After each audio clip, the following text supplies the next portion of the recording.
பிசாசுக்கு அந்த வயிற்றெரிச்சல் தாங்க முடியல. கொஞ்சம் உங்கள் வேலையை எடுப்பீங்களான்னு கேட்டான். கொஞ்சம் உங்கள் வேலையை எடுத்து உங்கள் ப்ரொடெக்ஷன், உங்கள் பாதுகாப்பு, உங்கள் தாசனுக்கு, நீங்கள் ரொம்ப தாசன் சொல்கிறீங்கள, ரொம்ப பிரியமானவன்னு சொல்கிறீங்கள, வாயை திறந்தோடனே உத்தமனும் சன்மார்க்கனும் பொல்லாப்புக்கு விலகி தேவனுக்கு பயப்படுகிற இவனை போல ஒருத்தன் இல்லைன்னு பெருசாக பேசுகிறீங்கள, அவன் பொல்லாங்கன் எவ்வளவு பேசியிருப்பான்னு நினைக்கிறீங்க? ஆவியானுடைய வேலைகளை பாருங்க. ஏதோ 2 கூச்சல் போடுறதல்ல, 2 குமாளம் போடுறதல்ல. ஒரு மனுஷன் தேவன் கர்த்தராகி இயேசு கிறிஸ்துவை விசுவாசிக்கும் பொழுது அவனுக்குள் ஆவியானவர் வருகிறார், தங்கி விடுகிறார். நம்ம எதற்காக தேவன் அழைத்தாரோ அந்த அழைப்பிற்கான கிரியைகள் அவர் ஆரம்பிப்பார். What is your calling? Your calling may not be somebody's calling. So don't try to imitate and don't try to copy it. இன்னொருத்தருடைய அழைப்பு நம்முடைய அழைப்பாக இருக்காது. நம்முடைய அழைப்பு வித்தியாசம், யூனிக்காக இருக்கும். ஒவ்வொருவரையும் தேவன் தமது மகிமைக்காக அழைத்திருக்கிறார். எதுக்கு ஐயா நான் கூப்பிட்டீங்க? என்னை கூப்பிட்டீங்களா? என்னை எதுக்கு வச்சிருக்கிறீங்க? ஒரே கன்ஃபியூஷன், பெரிய குழப்படி. எனக்கு கிளியராக இல்லையே, மைண்டில் எதுவுமே எனக்கு புரியலையே.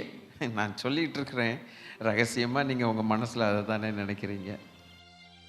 அப்போ ஒரு மனுஷனுக்குள்ளே ரட்சிக்கப்பட்ட பிறகு வருகிற பரிசுத்த ஆவியானவர் டார்மெண்ட்டாக அமைதியாய் கண்ணை மூடிட்டு உட்கார்ந்துருக்கும்படியாக, ரெஸ்ட் எடுக்கும்படியாக வருகிறார். Now you have to think a lot in this. If you start thinking about it, then you will start acting. You will prepare yourself to act. Allow the Holy Spirit to act. First class lesson. எனக்கு அது lesson, உங்களுக்கும் அது பெரிய பாடம். நான் சும்மா கொஞ்சம் நேரம் போய் பார்க்கலாமே, சாப்பாடு செக்ஷன் தயாரிக்கிறது எப்படி தான் பார்த்தா அந்த ஐயா ஒரு புன்சிரிப்போடு டங்ஸில் சிரிச்சுக்கிட்டு பெரிய கரண்டி வச்சுக்கிட்டு திருப்பிட்டு இருக்கிறார். அவர்கிட்ட பேச்சு கொடுத்தேன், ஐயா என்ன எப்படி இருக்கீங்க, நீங்கள் இன்னும் வசனம் கேட்காம அப்போ நீங்கள் இந்த வேலை செய்யிட்டீங்களே, அது அவருடைய வேலை. அப்போ அவர் சொன்னார், ஐயா நான் ரட்சிக்கப்பட்டு ஒரு வருஷம்தான் ஆகுது, ஒரு 100 பேர் ஆண்டவர் ஏற்றுக்கொண்டு ஆராதிக்கிறாங்க ஐயா. எனக்கு காதில் கேட்டிங்களா? அந்த இடத்த விட்டு எஸ்கேப் ஆகிட்டேன்னா, ஆண்டவரே என்னால் ஒருத்தனை கூட என்ன செய்ய முடியல, ரட்சிக்க முடியலையே. நான் ரட்சிக்கப்பட்டவன், நான் தேவ ஊழியக்காரன், நான் தேவனுடைய விசுவாசி என்று சொல்லிக் கொள்ளுவோம். பட் நம்மை கொண்டு ஒன்றுமே நடக்க. ஒரு பெரிய ஊழியக்காரனாக மாறிட்டோன்னா, அல்ல ஒரு புகழ்பெற்ற ஆளாக மாறிட்டோன்னா, அவங்க வர்றாங்க அப்படின்னா நம்ம விசிட்டிங் பாணியே வித்தியாசமாக இருக்கும். பெரிய ஆஃபீஸர்ஸ் எல்லாம் வந்து நம்மளை பார்க்குறாங்கன்னொன்னே நமக்கு மடங்கின காலர் தானாகவே மேலே வரும். புரியுதோ? அவருடைய கிரியைகள் வெளிப்பட்டால் மனுக்குலத்துக்கு பெரிய சந்தோஷம். நம்மை கொண்டு தேவன் பல காரியங்களை செய்வாரானால் பயன்பெற்றவர்களுடைய முகங்கள் பிரகாசமாயிடும். 100க்கு 90 மார்க் வாங்குறவனை கூப்பிட்டு வச்சு, ஏண்டா 90 வாங்கின மடுமை அப்படின்னா சொல்றது இல்லை. அதுதான் இது மண்ணு மரம். அப்போஸ்தலனாகிய பவுல் சொன்னதை ஞாபகப்படுத்திக் கொள்ளுங்கள். என்னை கொண்டு இயேசுவானவர் கிறிஸ்துவானவர் நடப்பித்த கிரியைகள், அப்படியெல்லாம் நடப்பித்து முடிச்சதுக்கு அப்புறம் நல்ல போராட்டத்தை போராடினேன், என் ஓட்டத்தை ஓடி முடித்தேன்னு தைரியமா சொல்றான் அல்லவா? தைரியமா சொல்றான்.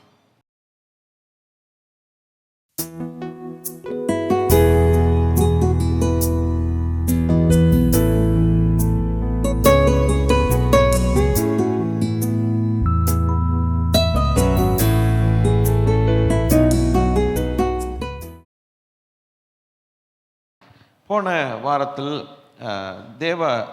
ஒரு மந்திரம் ஒன்றை படித்தோம். அப்படிதான் சொன்னோம், ஸ்லோகன் என்று வைத்துக் கொள்வோம். பிசாசுக்கு இடம் கொடாதிருங்கள், ஆவியானவரை துக்கப்படுத்தாதீர்கள். இதுதான் நம்ம ஸ்லோகன். சரி, ஆவியானவரை துக்கப்படுத்த, இந்த ரெண்டும் செஞ்சால் கிறிஸ்தவ வாழ்க்கை ரொம்ப சூப்பராக இருக்கும். நீங்கள் கொஞ்சம் யோசித்து சொல்லுங்கள், எனக்கு கொஞ்சம் யோசித்து சொல்லுங்கள். இடம் கொடுக்கக்கூடாது யாருக்கு? பிசாசுக்கு. அவனுக்கு இடம் கொடுத்தா என்ன ஆகும் உங்களுக்கு ரொம்ப நல்லா தெரியும். தெரிஞ்சுக்கிட்டும் கூட நம்ம ஏட்டு சொரக்கா கறிக்கு உதவாதுன்னு சொல்கிறது மாதிரி தெரிஞ்சுக்கிட்டு கூட நம்ம சொந்தமான வாழ்க்கை நம்ம இஷ்டத்தின்படி வாழ்வோமானால் அவனுக்கு வாசல் திறந்திருக்கும். அவன் உள்ளே வந்தான்னா என்ன ஆகும், அது அவன் வர்றது குறித்து அப்புறம் பேசுகிறேன். அதுக்கு முன்னால் நம்மை சுத்திகரித்து நம்மை வழிநடத்தி கன்னிமாடத்திலே நம்மை ஜோடித்து மகாராஜாவுக்கு மணவாட்டியாகும்படிக்கு தயார் பண்ணுகிற பரிசுத்த ஆவியானவர் துக்கப்படுத்தினால் நமக்கு லாபம் என்ன? ஒன்றுமே இல்லை.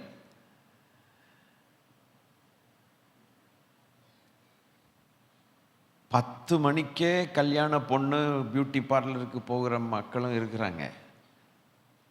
எனக்கு தெரியல, ஒருவேளை 10 மணிக்கு போவாங்களா, 12 மணிக்கு போவாங்களா, 3 மணி. இந்த 3 மணிக்கு போகிற கேஸ் எல்லாம் 5 மணிக்கு கல்யாணத்துக்கு வரவே வராது.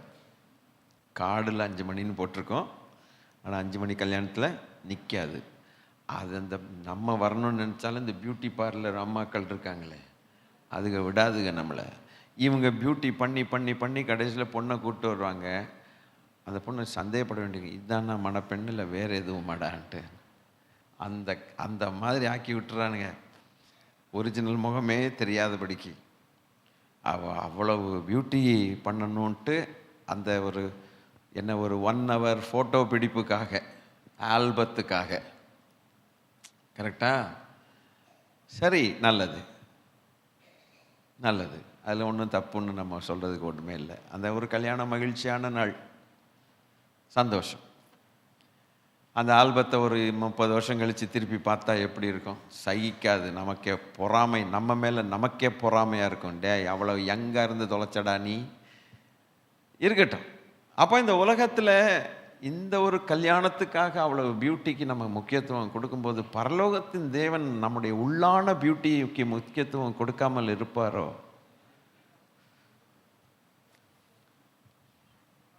ஏன் நீங்கள் அல்ல சொல்லலைன்னா, இந்த உலகத்து பியூட்டி தான் பாஸ்டர் எங்களுக்கு வேணாம் அப்படிங்கிற மாதிரி இருக்குது.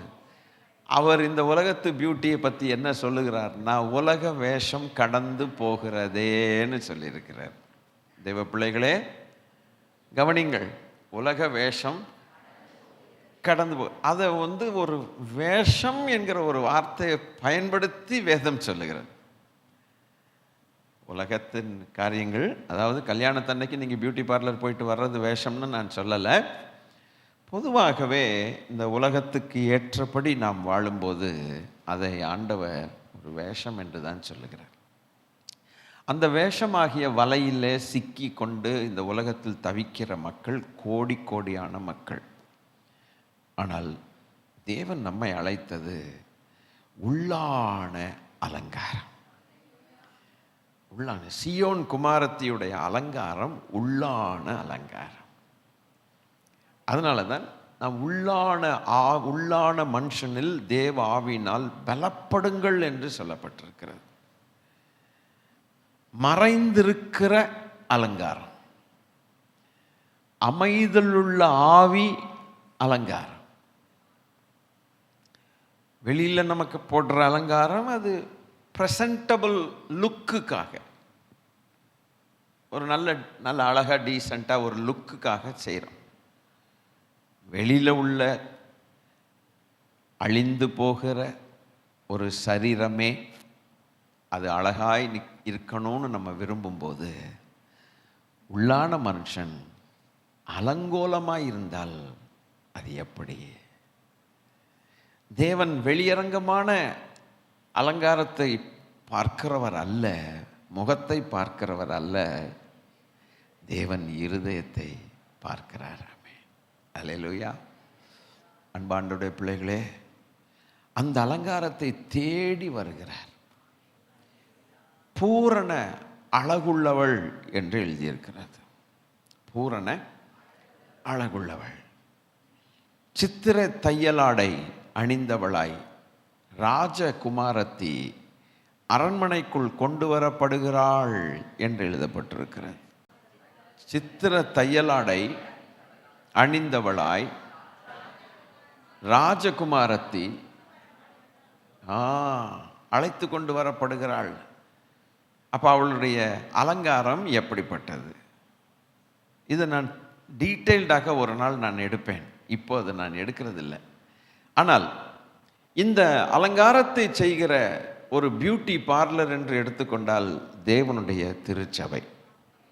அதுதான் இந்த உலகத்து பாஷையில் நம்ம பேசணும்னா, இந்த உலகத்து பாஷையில் நாம் பேசும்போது நம்மை விட்டு எடுபடாத ஒரு நல்ல பங்கை பெறும்படிக்கு தேவன் நம்மை அலங்கரித்து கொண்டிருக்கிறார். பிரயாசங்கள். அப்போ நம்முடைய மகாராஜாவோடு நிரந்தரமாய் வாழக்கூடிய ஒரு பெரிய பாக்கியம். ராஜா வரவழைக்கும் போது, கூப்பிடும்போது, ஒரு வரமாட்டேன் என்று சொன்னதான ஒரு ராஜாத்திக்கு என்ன நடக்கும்? மாகாணத்தில் இருக்கக்கூடிய எல்லா பிரமுகர்கள், பெரிய பெரிய மந்திரிமார்கள், தலை சிறந்தவர்கள், படித்தவர்கள், மேதைகள், ஞானிகள் எல்லாரையும் கூட்டிட்டான். கூட்டி ஒரு பெரிய விருந்தையும் ஆயத்தம் பண்ணினான் ஒரு ராஜா. அப்போ அலங்கரிக்கப்பட்டவர்களாய், கிரீடம் தரிக்கப்பட்டவளாய் தன்னுடைய மனைவியாகிய ராஜாத்தியை அழைத்து வரும்படிக்கு 7 பேரை அனுப்பினானாம். 7 பிரதானிகளை அனுப்பினான். 7 சும்மா மக்கள் அனுப்பல, பிரதானிகள். அவர்கள் ரெஸ்பெக்ட்ஃபுல் பீப்புள். 7 பேரை அனுப்பினான். ராஜகுமாரத்தியை கூட்டிட்டு வர்றதுக்கு பிரதானிகள் தான் வேணும். சாதாரண மக்களை அழைத்துட்டு வர சொல்றதுக்கு வாட்ச்மேன் கூப்பிடார், ஐயா உங்களை கூப்பிடுறாரு அப்படின்ட்டு. ஒரு ராஜாத்தியை அழைத்துட்டு வரும்போது ஒரு வாட்ச்மேன் வந்து ராஜா கூப்பிடுறாருன்னு சொன்னா எவ்வளவு பெரிய அவமரியாதை. அப்போ 7 பிரதானிகள் வந்து நின்று அம்மாவுக்காக வெயிட் பண்ணுறாங்க. எல்லாம் நல்ல ட்ரெஸ்ஸோட தலை குனிஞ்சி ராஜாத்தி அம்மாவை கூட்டு வரணும். ராஜா கூப்பிடுகிறார். அந்த அம்மா கிரீடத்தை தரித்தவளாய், அந்த அலங்கார உடை தரித்தவளாய் அவள் ராஜாவுடைய சமூகத்தில் கொண்டு வரப்படும் போது அந்த ராஜா பார்த்து கொண்டிருப்பார். அல்லேலூயா, என்ன அழகா வர்றாள். அந்த பிரதானிகள், அந்த குரூப் மந்திரிமார்கள் எல்லாம் எந்திரிச்சு நிற்பாங்க. ராஜாவுடைய மனைவி வருகிறாள். அல்லேலூயா. அடேங்கப்பா, என்ன பளபளன்ட்டு அந்த வெள்ளை, அந்த வஸ்திரம், அந்த ஜரிகை, அந்த சித்திர தையலாடல் ஆடை, அது எங்கேயுமே பார்த்திராத ஒரு ட்ரெஸ்ஸாமே, கண்ணை பறிக்குதாமே. அப்படி சென்ட்டும் அத்தும் ஸ்மெல்லாடு பயங்கர கலப்புது. அந்த அம்மா நடையும் ஸ்டைலையும் பார்க்கணும். கிரீடத்து மேலே முத்துக்கள், ரத்தின கற்கள் வெளிச்சத்தில் பளிச்சுன்னு மின்னுது.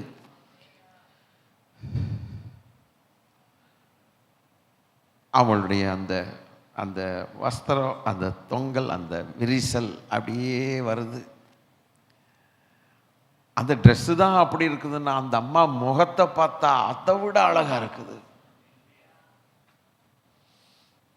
பயங்கர அழகு. அப்பா, ராஜாவுக்கு மகிமை. இப்படி கொண்டு வர சொன்னா அந்த கழுதை யாரு?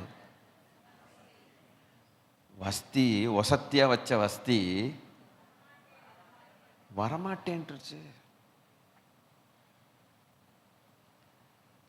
ராஜாவுக்கு எவ்வளவு அவமானம்.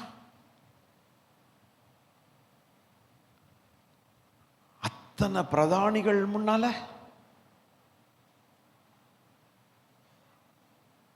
நிலத்தை பண்படுத்தினேன், எரு போட்டேன், களைகளை எடுத்தேன், கல்லை பொறுக்குனேன், முள்ளு எடுத்தேன், வேலி அடைச்சேன், நற்குல திராட்சை செடியை கொண்டு வந்து வச்சேன்,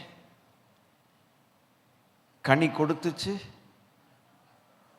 கசப்பான கனி கொடுத்துச்சு.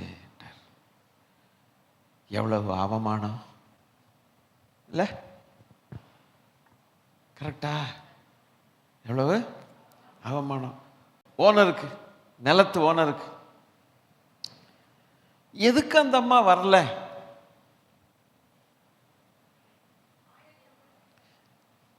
ஆயத்தம் படலையா? சரி, அவங்க ஆயத்தப்படலைங்கிறாங்க. எதுக்கு வரலன்னா, எனக்கு அங்கே ப்ரோக்ராம் இருக்கு, நான் வர முடியாது. அப்புறம் நீங்கள் அப்படி சொல்லிட்டா நீங்கள் 2 வார்த்தை நீங்களே பேசிடலாம். எனக்கு லைன்ஸ் கிளப்பில் நான் போய் பார்ட்டிசிபேட் பண்ணோம், மீட்டிங் இருக்கு. டைனர்ஸ் கிளப்பில் மீட்டிங் இருக்கு, டைகர் கிளப்பில் மீட்டிங் இருக்கு. லைனுக்கு அப்புறம் டைகர் வருதுல்ல. அப்புறம் கரடி கிளப்பில் மீட்டிங் இருக்கு. அந்த சேம்பர் ஆஃப் காமர்ஸில் நான் போய் பேசணும், எனக்கு இங்கே என்கேஜ்மெண்ட் இருக்கு, அங்கே இருக்கு, இங்கே இருக்கு, அங்கே இருக்குன்னு சொல்லிட்டான். இது எதை குறிக்குதுன்னா, இப்படிப்பட்ட சபைகளை அது குறிக்குது. ஒரு அம்மா பாத்திரத்தை, அப்படியா அந்த அம்மாவா? அப்படியா? என்ன இன்னொரு தடவை சொல்லுங்க. மார்த்தாள். என்ன தாளோ தெரியல, பாத்திரத்தை உருட்டிக்கிட்டு இருந்துச்சு. கடப்படா கடப்படான்ட்டு ஐயாவுக்கு விதவிதமாக மீன் கறி எல்லாம் செஞ்சு போடணும்ன்ட்டு. தேவையானது தன்னை விட்டு எடுபடாத. நான் இப்படி சொல்லிகிட்டே இருப்பேன், நீங்கள் தான் கனெக்ட் பண்ணிகிட்டே போகணும். அதெல்லாம் ரைட்டுங்களா? நீங்கள் தான் கனெக்ட் பண்ண. அப்போது ஐயா வந்திருக்கிறார். அந்த ஐயா வரும்போது அந்த ஐயாவை தேடி ஐயாவுடைய முகத்தை பார்க்கறதுக்கும் பாதத்தில் உட்கார்றதுக்கும் ஒரு அம்மா அவைலபிளாக இருந்திருக்குது. அந்த அம்மா மரியம்மா, அப்படிதானா? இந்த அம்மா பாத்திரத்தை உருட்டுறதுலையே கண்ணு கருத்துமா உட்கார்ந்துருக்குது. அந்த அம்மாவுக்கு இந்த அம்மாவை பார்த்து கோவம் வந்துடுச்சு. கொஞ்சம் உதவி செய்யக்கூடாதோ? இப்போ பார்த்து திடீர்னு மஞ்சப்பொடி இல்லை, காலியாகி போச்சு. நம்ம கொஞ்சம் வந்துட்டு வாங்கி தந்தா இல்லை, நல்லா இருக்கும். நானும் ஐயாவுக்காக தானே இருக்கேன். சிக்கன் பொரியல் ஒரு வறுவல்ல மஞ்சப்பொடி போட வேண்டாமா? மிளகுத்தூள் போட வேண்டாமா? இல்லை, கொஞ்சம் கடைக்கு போய் வாங்கிட்டு வந்தேன், என்னவா நானே போகணுமா அப்படின்னு அந்த அம்மா கத்துதுன்னு வச்சுக்குவோம். மஞ்சத்தூளும் வாங்கு, மிளகாத்தூளும் வாங்கு, வெள்ளத்தூ பொடியும் வாங்கு, என்ன பொடி வேணால் வாங்கிக்கோ, நம்மளாலெல்லாம் போக முடியாது. நம்ம ஐயா பாதத்தில் உட்கார்ந்தே ஆகணும், ஐயா வார்த்தைகளை கேட்கணும், ஐயா முகத்தை பார்க்கணும். அப்போது அந்த அம்மா இப்படி ஒரு பங்கு தெரிந்து கொண்டாள்னா, ராஜா கூப்பிடும்போது வரமாட்டேன்னு சொல்ல முடியுமா? என்ன ஆகும்? அவ்வளோதான். பார்த்தார் ஆண்டவர், ஒரு அம்மாவை ஆயத்தம் படுத்துறான். ஆயத்தப்படுத்தி ஜோடிச்சு டெடிக்கேட்டடா ராஜாவுக்காகவே அந்த பெண்மணியை ஆயத்தமாக்குனாங்க. ஆமென். டெடிக்கேட்டடா. டெடிக்கேட்டடான்னா என்ன அர்த்தம்? டெடிக்கேட்டட்னா என்ன அர்த்தம்? அந்த ராஜாவுக்காகவே, வேற எந்த ஒரு மீட்டிங்காகவோ, அங்கே பேசவோ, இங்கே பேசவோ, அங்கே போகவோ, இங்கே மாலுக்கு போகவோ, அங்கே கடை வீதிக்கு போகவோ, தான் இஷ்டப்படி வாழவோ கிடையவே கிடையாது. ஒவ்வொரு நாளும் டீச் பண்ணி ரெடியாக்கி, யாருக்காக? ராஜாவுக்காக. உண்மையாகவே அந்த ராஜாவுக்காகவே ஒரு பெண்மணியை ஆயத்தப்படுத்தி, அல்லேலூயா, அந்த மகள் கொண்டு வரப்படுகிறாள். என்னை கேட்டா அந்த வஸ்தியை காட்டிலும் இந்த அம்மா ரொம்ப அழகா இருந்திருப்பாங்கன்னு நினைக்கிறேன். என்ன நினைக்கிறீங்க? முன்னால சர்வ் பண்ண ரசத்தை காட்டிலும் பின்னால சர்வ் பண்ண, நீங்க கனெக்ட் பண்ணணும்னு சொல்லிட்டு வர்றேன்ல, முந்தின ஆலயத்தின் மகிமை பார்க்கலாம் பெரிதா இருக்கும். அங்கேயும் கனெக்ட் பண்ண வேண்டியிருக்கும். அப்போ அந்த பிரதானிகள் என்ன நினைச்சிருப்பாங்கன்னா இந்த அம்மா முன்னால வஸ்தி வேஸ்ட்டு என்ன நினைச்சிருப்பாங்க. அப்போ அந்த மக்கள் வஸ்தியை பார்த்துருப்பாங்களா இல்லையா இதுக்கு முன்னால? அப்போ அன்னைக்கு வரக்கூடிய வஸ்தியுடைய அழகு ரொம்ப அதிகமாக கூடி இருக்கணுமா இல்லையா? ஏன்னா ஜோடிப்பு ஜாஸ்தியாக இருக்கணும், ஏன்னா அது ஒரு ஸ்பெஷல் டே, விருந்து. அப்போ ஜனங்கள் சொல்லியிருப்பாங்க, இந்த அம்மாவுக்கு முன்னால் பக்கத்துலேயே நிற்க முடியாது. இப்போ தாண்டா தெரியுது அந்த கிழவியை ஏன் வரலைன்னு. அல்லேலூயா. நான் சொல்லியிருப்பான், இந்த மாதிரி ஒரு ராஜாவுக்கு கிடைச்சதே கிஃப்ட்டு, ராஜா வாழ்க, ராஜாத்தி எஸ்தர் வாழ்க அப்படின்னு. ஏன் சொல்கிறேன்னா, அந்த வஸ்தி இன்று ராஜாவுக்காகவே இருக்கிற இல்லாத ஒரு சபைக்கு அடையாளம். Programme programme programme programme programme programme programme programme programme programme lunch meeting, breakfast meeting, dinner meeting, pastors fellowship meeting, அந்த ப்ரோக்ராம் இந்த programme programme programme programme programme. கடைசியில் அவர் இல்லை.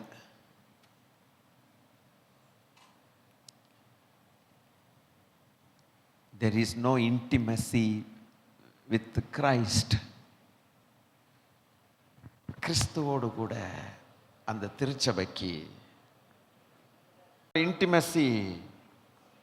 இன்டிமெசின்னா அந்த ஆழ்ந்த அந்த உறவு, விவரிக்க முடியாத அந்த உறவு, அவரோடு இருக்கக்கூடிய திருச்சபையாக அது இல்லை. என்னை கேட்டால் இந்த திருச்சபை எந்த ப்ரோக்ராமும் மண்ணாங்கட்டி ப்ரோக்ராம் இருக்குதோ இல்லையோ, இருக்க வேண்டிய அந்த ஆழ்ந்த உறவு இயேசு கிறிஸ்துவோடு இருந்தால் போதாதா? அதை தான் எதிர்பார்க்கிறார்.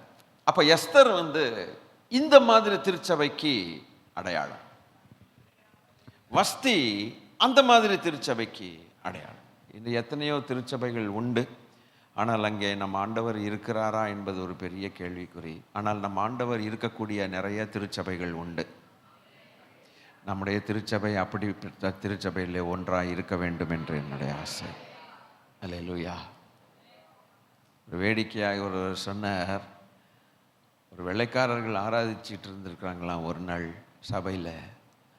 ஒரு ஆப்பிரிக்க தேசத்தை சேர்ந்த கருப்பு நிறம் கொண்ட ஒரு சகோதரன், அவருக்கு இங்கே இடம் கொடுக்கல, உள்ள ஹாலில் இடம் கிடையாது, வெளியில் புல் தரையில் போய் உட்காந்து ஆண்டவரேன்னு ஒரு ஜெபம் பண்ணிட்டு இருந்திருக்கிறார். எனக்கு அங்கே உள்ள ஆராதிக்க இடம் கொடுக்க மாட்டேங்கிறாங்க ஆண்டவரே, எல்லாம் வெள்ளை பாச்சாவாக இருக்குது, இங்கே எனக்கு நான் கருப்பு தோல், என்னை இப்படி சொல்லிட்டாங்களே. கொஞ்சம் பக்கத்தில் ஒருத்தர் வந்தார், அவரும் புல் தரையில் பக்கத்தில் உட்காந்துருந்தாரா. அவரை கேட்டாரா, எங்கே நீ இங்கே உட்காந்துருக்கானா? சொன்னாரா, எனக்கு உள்ள அலோவ் பண்ண மாட்டேங்கிறாங்க. அப்போ நீ எப்படின்னு கேட்டால், ஆண்டவர் உட்காந்துருக்கிறாரு, என்னையே அலோவ் பண்ணலப்பா அவங்க, எனக்கு இடம் கிடையாது அந்த இடத்துல. அப்படி ஆண்டவரே, அதனால தான்ப்பா உன்கிட்ட உட்காந்துருக்கிறேன். அப்போ நம்ம 2 பேரும் ஒன்றா இருப்போம். அல்லேலூயா. 2 பேரும் ஒன்றா இருப்போம். யாரோடு ஒன்றா இருக்கணும், யாரோடு சேரணும், யாரோடு ஐக்கியம் கொள்ளணும், யாரோடு உறவு கொள்ளணும், அவரோடு உறவு கொள்றதுக்கு நம்ம ஆயத்தமாக இருந்தால் அவரை நாம் எளிதில் தரிசிக்கலாம்.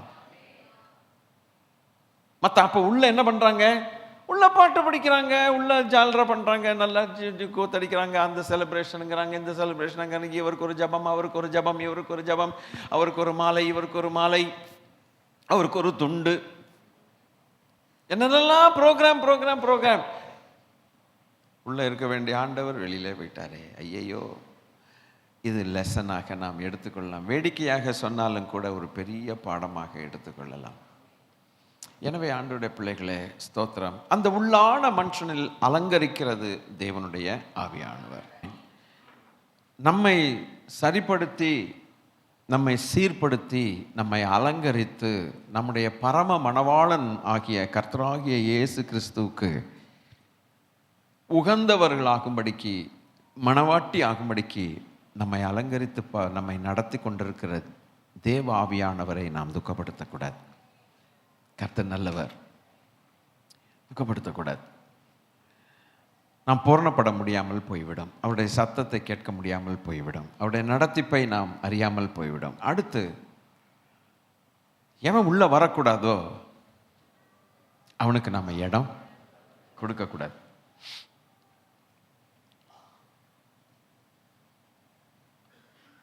நாம் உத்தமர்களாக இருந்து மனதார சத்தியத்தை பேசி நீதி செய்து நாம் தேவனுக்கு முன்பாக நிற்க திராணி உள்ளவர்கள் ஆகும்போது தேவனே நமக்கு சகரியா 2:5 படி ஒரு வேலியை போடுகிறார். அது என்ன 2:5? சகரியா 2:5 அப்படின்னு பார்த்தால், நான் அதற்கு சுற்றிலும் அக்கினி மதிலாய் இருந்து அதன் நடுவிலே மகிமையாய் இருப்பேன் என்று கர்த்தர் சொல்லுகிறார். அவர் நம் நடுவில் மகிமையாய் இருப்பதற்கு ஆசைப்படுகிற தெய்வமாமே. கொஞ்சம் உற்சாகம் வேணும். அதை யோசித்து பார்க்கும்போது, நம் நடுவில் தேவன் தங்குவதற்கு அவர் விரும்புகிறார். நம்மை சுற்றிலும் ஒரு அக்கினி மதிலாக அவரே இருப்பார். அவரே இருப்பதாக சொல்லுகிறார். நானே இருப்பேன். அதை கண்ட ஒரு பிசாசுக்கு அந்த வைத்தெரிச்சல் தாங்க முடியல. கொஞ்சம் உங்கள் வேலையை எடுப்பீங்களான்னு கேட்டான். கொஞ்சம் உங்கள் வேலையை எடுத்து உங்கள் ப்ரொடெக்ஷன், உங்கள் பாதுகாப்பு, உங்கள் தாசனுக்கு, நீங்கள் ரொம்ப தாசன் சொல்கிறீங்கள, ரொம்ப பிரியமானவன்னு சொல்கிறீங்கள, வாயை திறந்தோடனே உத்தமனும் சன்மார்க்கனும் பொல்லாப்புக்கு விலகி தேவனுக்கு பயப்படுகிற இவனை போல ஒருத்தன் இல்லைன்னு பெருசாக பேசுகிறீங்கள, அவன் பொல்லாங்கன் எவ்வளவு பேசியிருப்பான்னு நினைக்கிறீங்க? கர்த்தருக்கு ஸ்தோத்திரம். அவன் என்ன சொன்னான்? கொஞ்சம் வேலி எடுக்கிறீங்களான்னு கேட்டான். ஆண்டவர் அவனுடைய ஜபத்தையும் கேட்டிருக்கிறார், அவனுடைய ரிக்வஸ்ட்டையும் கேட்டிருக்கிறார். அப்படியா? நான் கொஞ்சம் வேலி எடுத்து தானே காட்டுறேன், இரு, என்ன செய்யணுமோ செஞ்சுக்கோ, ஜீவனை மாத்திரம் தொடாதே, அதுக்கு அதிகாரம் கொடுக்க மாட்டேன் சொன்னார். பரமதேவனுடைய ஃபுல் பர்மிஷனோட ஒருத்தன் இறங்குனான்னா எப்படி இருக்கும்னு யோசிச்சு பாருங்க. அவற்றிருந்து பர்மிஷன் வாங்கியாச்சு. நீ யார் என்னை தடுத்து நிறுத்த முடியும்னு சொல்லி உள்ளே புகுந்து எல்லாவற்றையும் நிக்கிரமாக்கிட்டான். ஆனாலும் அவன் தன் உத்தமத்தில் நிலைத்திருந்தானா? அப்படியானால் நான் வேலி போட்டாலும் அவன் உத்தமன், நான் வேலியை எடுத்தாலும் அவன் உத்தமன். சபைக்கு பாடம், குடும்பங்களுக்கு பாடம், தனி நபருக்கு பாடம், ஊழியக்காரருக்கு பாடம், விசுவாசிகளுக்கு பாடம். தேவன் நமக்கு வேலி போட்டாலும், அவரே அந்த வேலியை பிடுங்கினாலும் என்ன பாடம் கற்றுக்கொண்டோமா? நம் உத்தமத்தில் நிலைத்திருப்பான். வேலியை பிடுங்கின அதே தேவன் மறுபடியும் வேலியை போடுவாரா இல்லையா? நம் உத்தமத்தில் கடைசி வரைக்கும் நிலைத்திருக்கும் போது சோதனையை சகிக்கிற மனுஷன் பாக்கியவான், அவன் உத்தமன் என்று கரெக்டாய் வசனம் சொல்லுது. உத்தமன் என்று விளங்கின பின்பு தேவன் அவனுக்கு வைத்திருக்கிற ஜீவ கிரீடத்தை அவன் பெறுவான். அந்த ஜீவ கிரீடத்தை பெறக்கூடிய நாம் யோபின் வாழ்க்கையில் இரட்டத்தனையாய் ஆசீர்வாதங்களை பெற்றான். அதுதான் அவனுக்கு ஜீவ கிரீடம். இன்று வேலியை அடைத்தவர் ஒருவேளை வேலியை தானே பிடுங்கி இவன் எப்படி இருப்பான் என்று அவர் ஒருவேளை சோதித்தால், சோதனைக்காரனுக்கு அவரே இடம் கொடுத்தால், அவரை தூஷிக்காமல், அவரை குற்றம் சுமத்தாமல், குறை சொல்லாமல் நம் உத்தமத்தில் நிலைத்திருப்போமானால் அவரை ஆராதிப்பது உத்தமம், அவருடைய வேதத்தை நேசிப்பது உத்தமம், அவருடைய வேதத்தின்படி வாழ்கிறது உத்தமம், அவருடைய ஊழியத்தை செய்கிறது உத்தமம். ஒன்றும் குறைக்க மாட்டேன் ஆண்டவரே. நல்லா இருக்கும்போது நல்லா சூப்பராக ஊழியம் செய்வேன், நல்லா ஆராதனைக்கு சந்தோஷமாக வருவேன், ஓடியாடி நல்ல காரியங்களை செய்வேன், கர்த்தருக்கு கொடுப்பேன், எல்லாம் செய்வேன். ஒருவேளை என் வாழ்க்கையில் இப்படிப்பட்டவைகள் நேரிட்டால் நான் குறைப்பேனோ? அல்லேலூயா. திருப்பாதம் சேராமல் நான் இருப்பேனோ? தெய்வத்தை தேடாமல் நான் பிழைப்பேனோ அப்படின்னு பக்தன் பாடினான். அருட்கடலாம் ஈசன் அடியவர் பாசன், அருட்கடலாம் ஈசன் அடியவர் பாசன், உருக்கம் நிறைந்த விண்ணுயிரான நேசன், திருப்பாதம் சேராமல் இருப்பேனோ நான், தெய்வத்தை தேடாமல் பிழைப்பேன். எல்லாம் பாடலாம். திருப்பாதம் சேராமல் இருப்பேனோ நான், தெய்வம். கைகளை தட்டிய பாடலாமே. இழைப்பேனோ. ஆவியும் ஆன்மாவும் ஆண்டவர் பங்கே, ஆவியும் ஆன்மாவும் ஆண்டவர் பங்கே, பூவில் அவர் அல்லால் புகலிடம் எங்கே, திருப்பாதம் சேராமல் இருப்பேனோ நான், தெய்வத்தை தேடாமல் இழைப்பேனோ. ஆறுதல் தேறுதல் அழித்திடும் சேயன், ஆறுதல் தேறுதல் அழித்திடும் சேயன், கூறும் மகிமையில் சேர்த்திடும் தூயன், திருப்பாதம் சேராமல் நான், தெய்வத்தை தேடாமல் இருப்பேனோ. உலையில் மெழுகு போல் உருகுதன் நெஞ்சம், உலையில் மெழுகு போல் உருகுதன் நெஞ்சம், மலையார் திருவடி வணங்கின தஞ்சம், திருப்பாதம் சேராமல் இருப்பேனோ நான், தெய்வத்தை தேடாமல் பிழைப்பேனோ. அட, நீங்க வேலையை போட்டா என்னப்பா, நீங்களே வேலையை போடுங்கன்னா என்ன? உம்மை தவிர நான் எங்கே போவேன்? உம்மை விட்டு எங்கே போவேன்? உம்மை விட்டு நான் யாரை துதிப்பேன்? உம்மை தவிர வேற யாரை வணங்குவேன்? உம்மை தவிர நான் வேற யாரை ஆராதிப்பேன்? உம்மை தவிர நான் வேற யாரை நம்புவேன்? அல்லேலூயா. தேவ ஜனங்களே, தேவ ஜனமே, இதுதான் நம்முடைய ஆணித்தனமான விசுவாசம். கடந்து வந்த பாதைகளை எண்ணி பாருங்கள். எத்தனையோ விதமான கோரமான விபத்துகள், காரியங்களை கடந்து வந்தோமே, இன்னும் போய்கொண்டிருக்கிறோம். முடிந்த பாடு இல்லை. கர்த்தர் நல்லவர். அவரும் நம்மை காப்பாற்றாமல் ஒரு நாளும் கைவிட்டதே இல்லை. அல்லேலூயா. ஒரு நாளும் கைவிட்டதில்லை. That is the speciality of our beautiful God, our wonderful Jesus. கர்த்தர் நல்லவர். எனவே ஆண்டவருடைய பிள்ளைகளே, அவன் அதைத்தான் கேட்டுக்கொண்டான். அருமையான ஒரு பாடத்தை கர்த்தர் அந்த மனுஷனுடைய வாழ்க்கையின் மூலமாக நமக்கு போதித்தார்.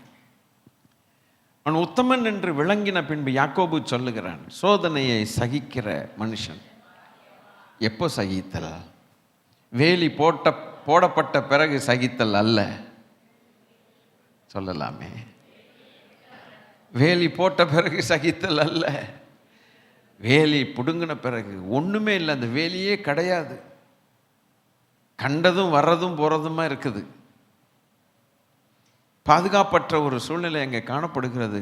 அப்படி இருக்கும்போது ஒரு மனுஷனுடைய நம்பிக்கை அற்றுப்போகிறது. இனி பிழைப்பேனோ என்கிற நம்பிக்கை அற்றுப்போகிறது. அப்பொழுதுதான் உத்தமத்தை ஒரு மனுஷன் கடைபிடித்தான் என்று சொன்னால் தேவனுடைய கண்கள் அவன் மேல் பதிக்கப்படாதோ? அவன் எவ்வளவு பாக்கியவானாய் இருப்பானா, ஜீவ கிரீடத்தை பெறுகிறானா. ஆகவே கர்த்தருக்கு ஸ்தோத்திரம்.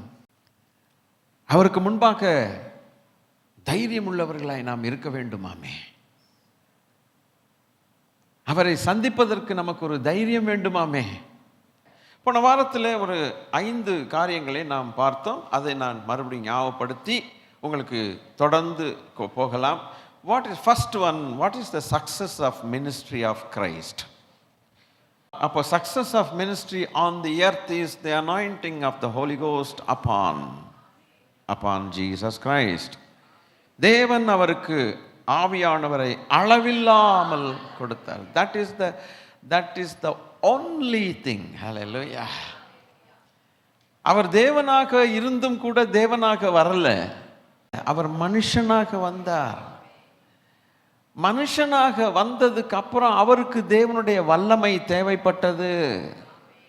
எல்லாரும் கர்த்தரை மகிமைப்படுத்தணும், உணர்ந்து மகிமைப்படுத்தணும். எப்படின்னா, அவர் மனுஷனாக அவர் வந்ததுனாலே அவருக்கு தேவனுடைய வல்லமை அவருக்கும் தேவைப்பட்டது.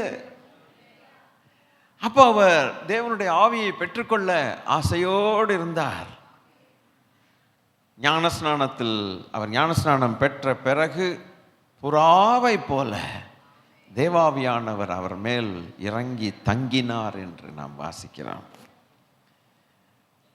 உடனே அற்புதங்கள், அடையாளங்கள், டமால் டுமில், கோட்டை வீசினா ஒரு 100 பேர் இப்படி சாய்றது அப்படி சாய்றது, அது பண்ணலையே.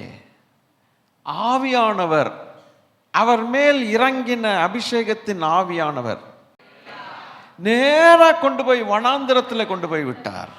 You please look at the scriptures, this is the truth.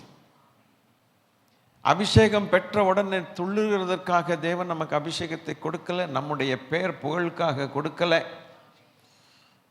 அபிஷேகத்தை கொடுத்ததுக்கு அப்புறம் என்னன்னு கேட்டா, அவர் வனாந்திரத்தில் அதுவும் சும்மா வனாந்திரத்தில் பட்டினி கிடக்கிறதுக்காக கொண்டு போகல,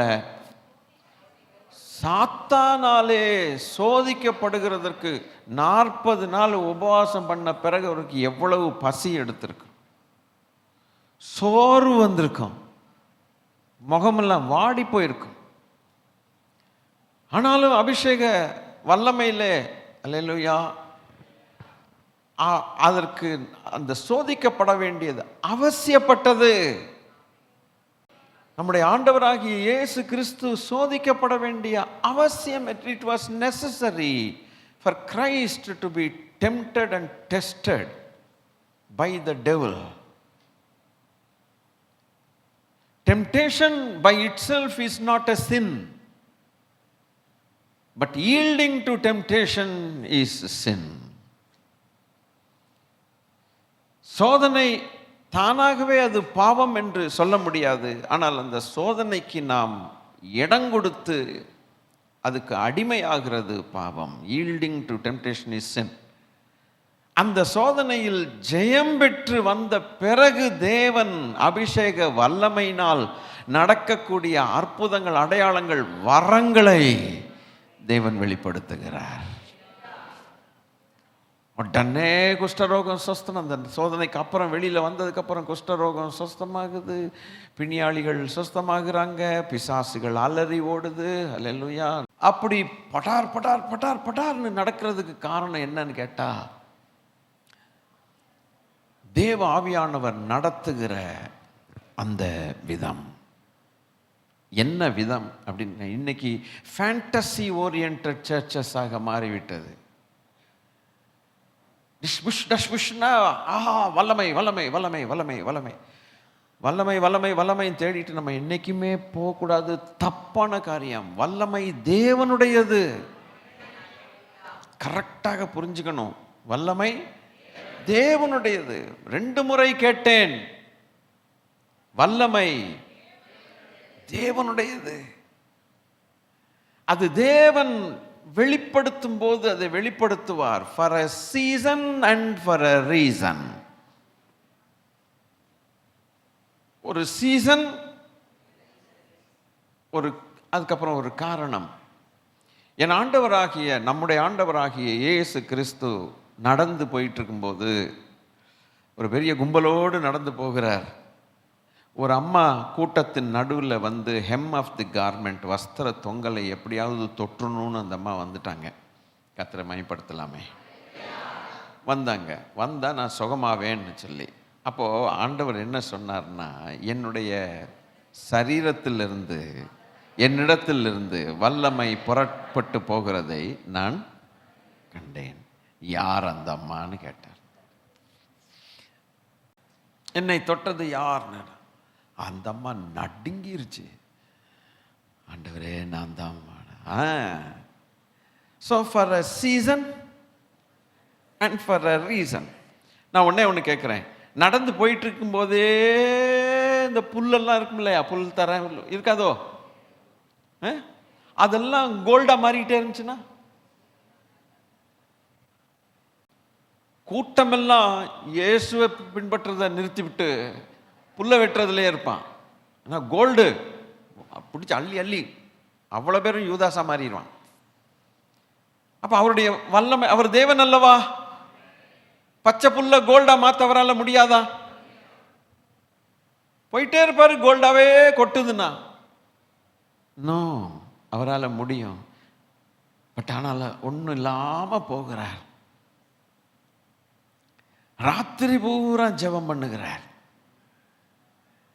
பிதா என்ன செய்ய போகிறார்? அந்த அற்பம். ஒரு குஷ்டரோகி இன்னைக்கு சொஸ்தமாகிறான்னா அவர் அதை செஞ்சு காட்டுறதை இவர் பார்த்துட்ட பிறகுதான் அன்னைக்கு அவர் பண்ணுகிறார். காலையில் அவர் காட்டுறார், பிதா காட்டுகிறார். எங்க?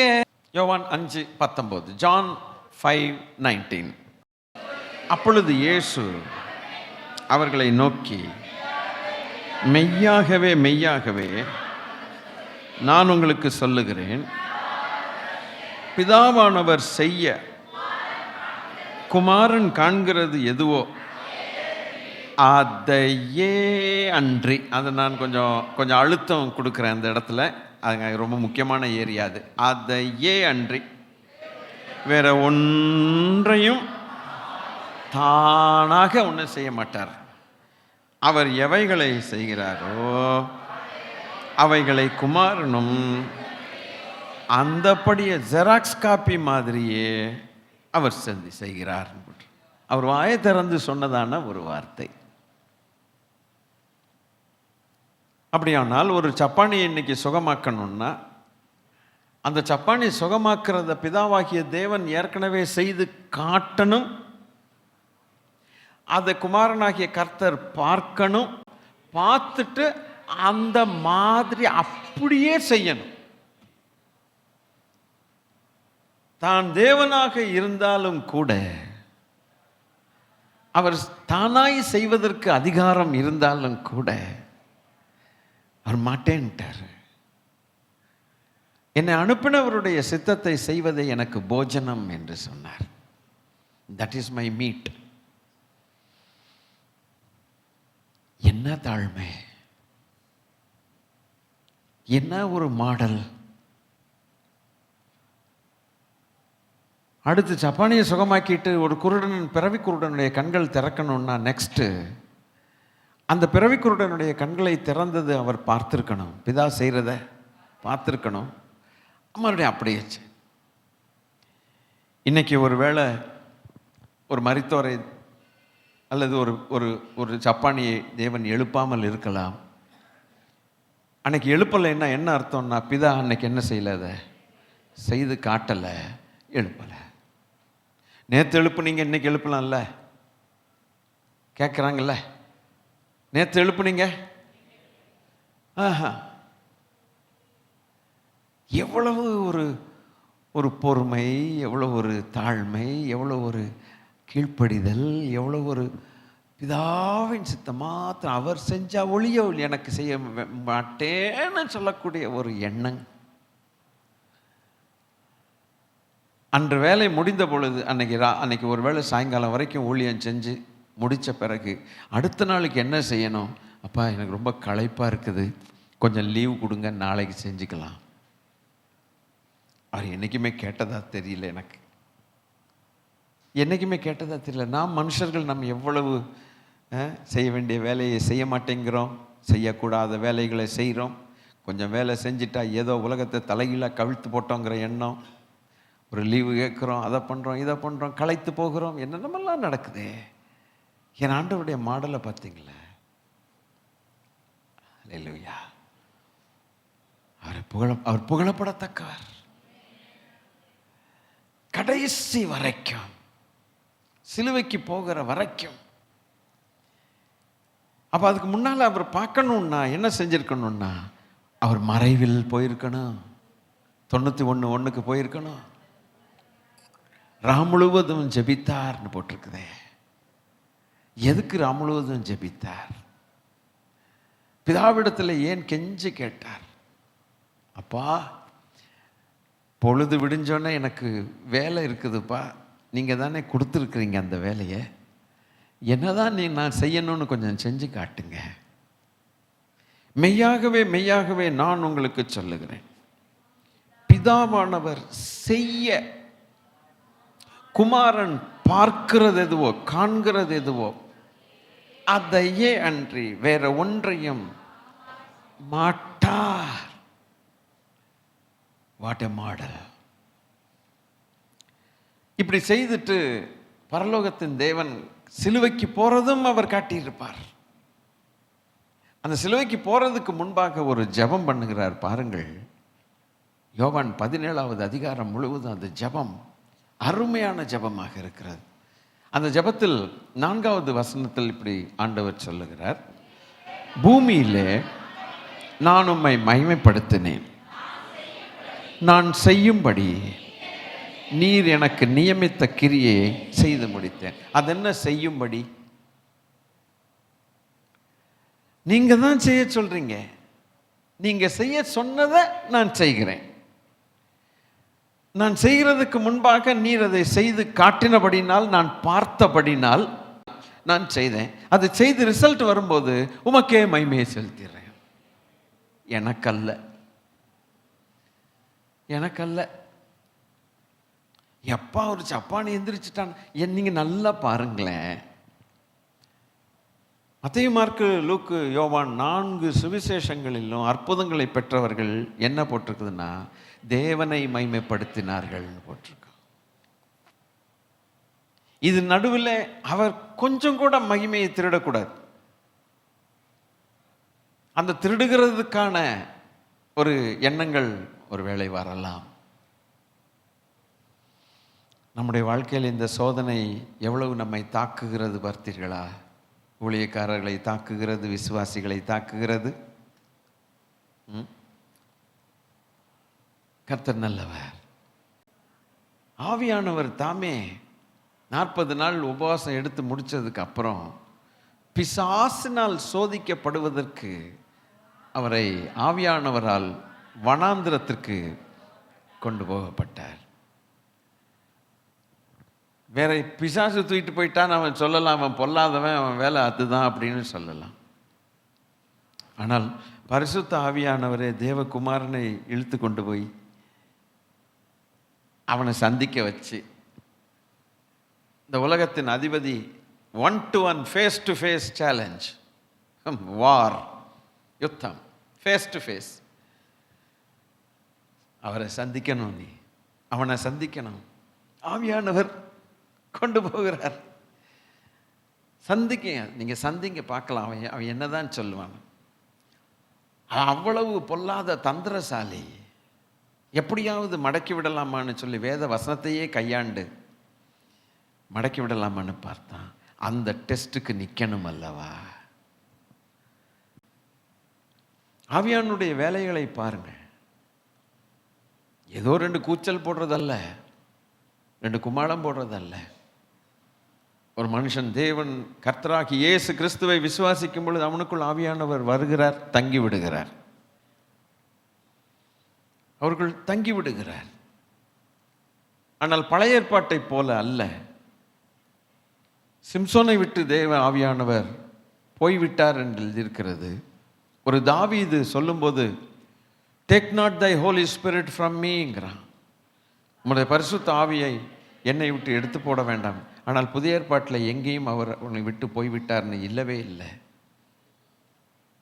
அந்த மனுஷனை தேவன் தம்முடைய ஆலயமாக்கி கொண்டு, ஆவியானவருடைய ஆலயமாக்கி கொண்டு தங்கி விடுகிறார். We treasure the presence of the Holy Spirit. Every believer பொக்கிஷமாகிய தேவ ஆவியானவரை பொக்கிஷமாக தங்க வைத்துக் கொள்கிறோம். ஆனால் என்ன நடக்கும்? நாம் தேவனுக்கு விரோதமான காரியங்களை செய்யும் பொழுது அவர் ரொம்ப துக்கப்பட்டு அமைதியாக இருப்பார். அது நிமித்தம் அவருடைய கிரியைகள் பகிரங்கமாக வெளியில வர முடியவில்லை. அநேகருடைய இருதயத்திலிருந்து, அநேகருடைய வாழ்க்கையிலிருந்து தேவ ஆவியானுடைய கிரியைகளை பார்க்க முடியாததுக்கு காரணம் இதுதானே. அவர் சந்தோஷப்பட்டால், அவரை சந்தோஷப்படுத்தினால் அவருடைய கிரியைகள் அவர் அழகாய் செய்வார் அல்லவா. ஆமென். இந்த வார்த்தை வரும்போது நாம் இதை ரொம்ப கவனமாக அதை ஏற்றுக்கொள்ள வேண்டும். அப்போ ஒரு ஜெபிக்க வேண்டும். தெய்வமே, உம்மை நாங்கள் துக்கப்படுத்தக்கூடாது. உம்மை துக்கப்படுத்தினால் நீர் செய்ய வேண்டிய வேலைகளை நீர் செய்யாமல் போகிறீர். ஆனால் உம்மை சந்தோஷப்படுத்தினால், உமக்கு கீழ்ப்படிந்தால் உம்முடைய கிரியைகளை நாங்களும் பார்க்கலாம் அல்லவா. இயேசு மகாராஜா செய்ததை பாருங்கள். ஒரு செகண்டாவது ஆவியானவரை துக்கப்படுத்தினதாக எங்கேயாவது பார்க்க முடியுமா? ஒரு பதில் இல்லை. இமனேயும் அலெக்சாண்டர் விசுவாசத்தை விட்டு விலகினது போல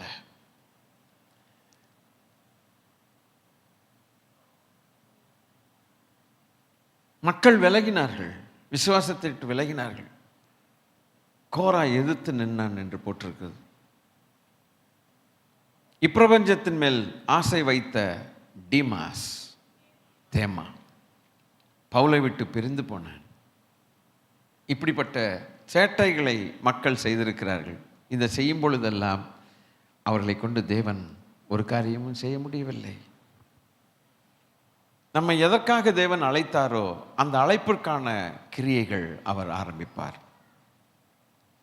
What is your calling? Your calling may not be somebody's calling. So don't try to imitate and don't try to copy it. இன்னொருத்தருடைய அழைப்பு நம்முடைய அழைப்பாக இருக்காது. நம்முடைய அழைப்பு வித்தியாசம், யூனிக்காக இருக்கும். ஒவ்வொருவரையும் தேவன் தமது மகிமைக்காக அழைத்திருக்கிறார். ஆமென். எந்த அழைப்பில் அழைத்தாரோ அந்த அழைப்பிற்கான கிரியைகள் நடக்க வேண்டுமே. ஒருவனை தேவன் போதிக்கிற ஊழியத்தில் அழைத்தால் தேவனுடைய கிரியைகள் அந்த போதனையில் வரும், வெளிப்படும். அந்த போதனையை கேட்க கேட்க கேட்க ஜனங்கள் மனம் மாறி விடுவார்கள். ஒருவனை தேவன் அற்புதங்களை செய்கிறதிலே தேவன் அழைத்தால் அந்த அழைப்பின்படி அவனுடைய வாழ்க்கையில் அது நடைபெறும். சிலரை தேவன் குணமாக்கும் வரங்களை கொடுத்து சஃபரிங் ஹியூமனிட்டி, பாடுபடக்கூடிய இந்த மனுக்குலத்துக்கு, வியாதிகளால் நோய் கொண்ட இந்த மனுக்குலத்துக்கு சுகத்தை கொடுக்க பயன்படுத்துவார்.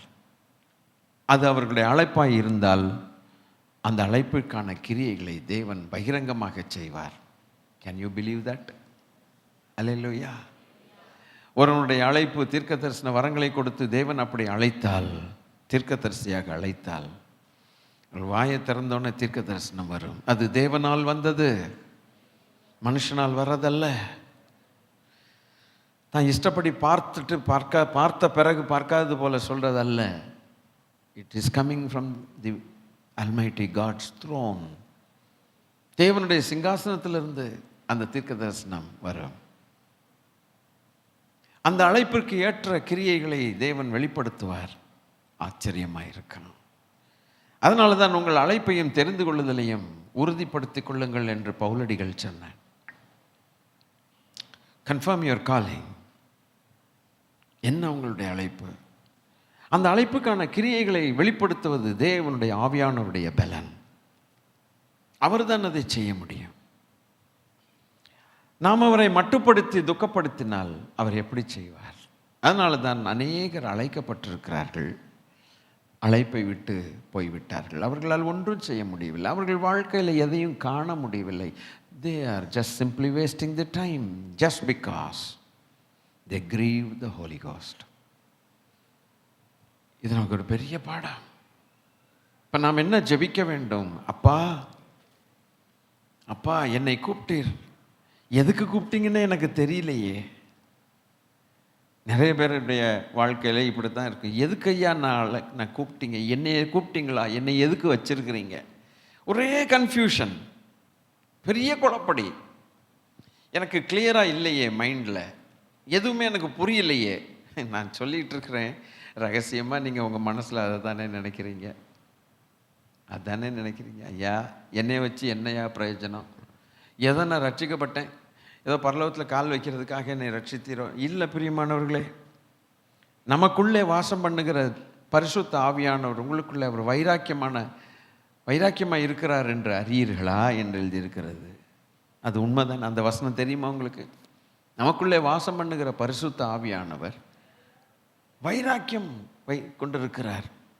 அப்போ ஒரு மனுஷனுக்குள்ளே ரட்சிக்கப்பட்ட பிறகு வருகிற பரிசுத்த ஆவியானவர் டார்மெண்ட்டாக அமைதியாய் கண்ணை மூடிட்டு உட்கார்ந்துருக்கும்படியாக ரெஸ்ட் எடுக்கும்படியாக வருகிறார். Now you have to think a lot in this. If you start thinking about it, then you will start acting. You will prepare yourself to act. Allow the Holy Spirit to act.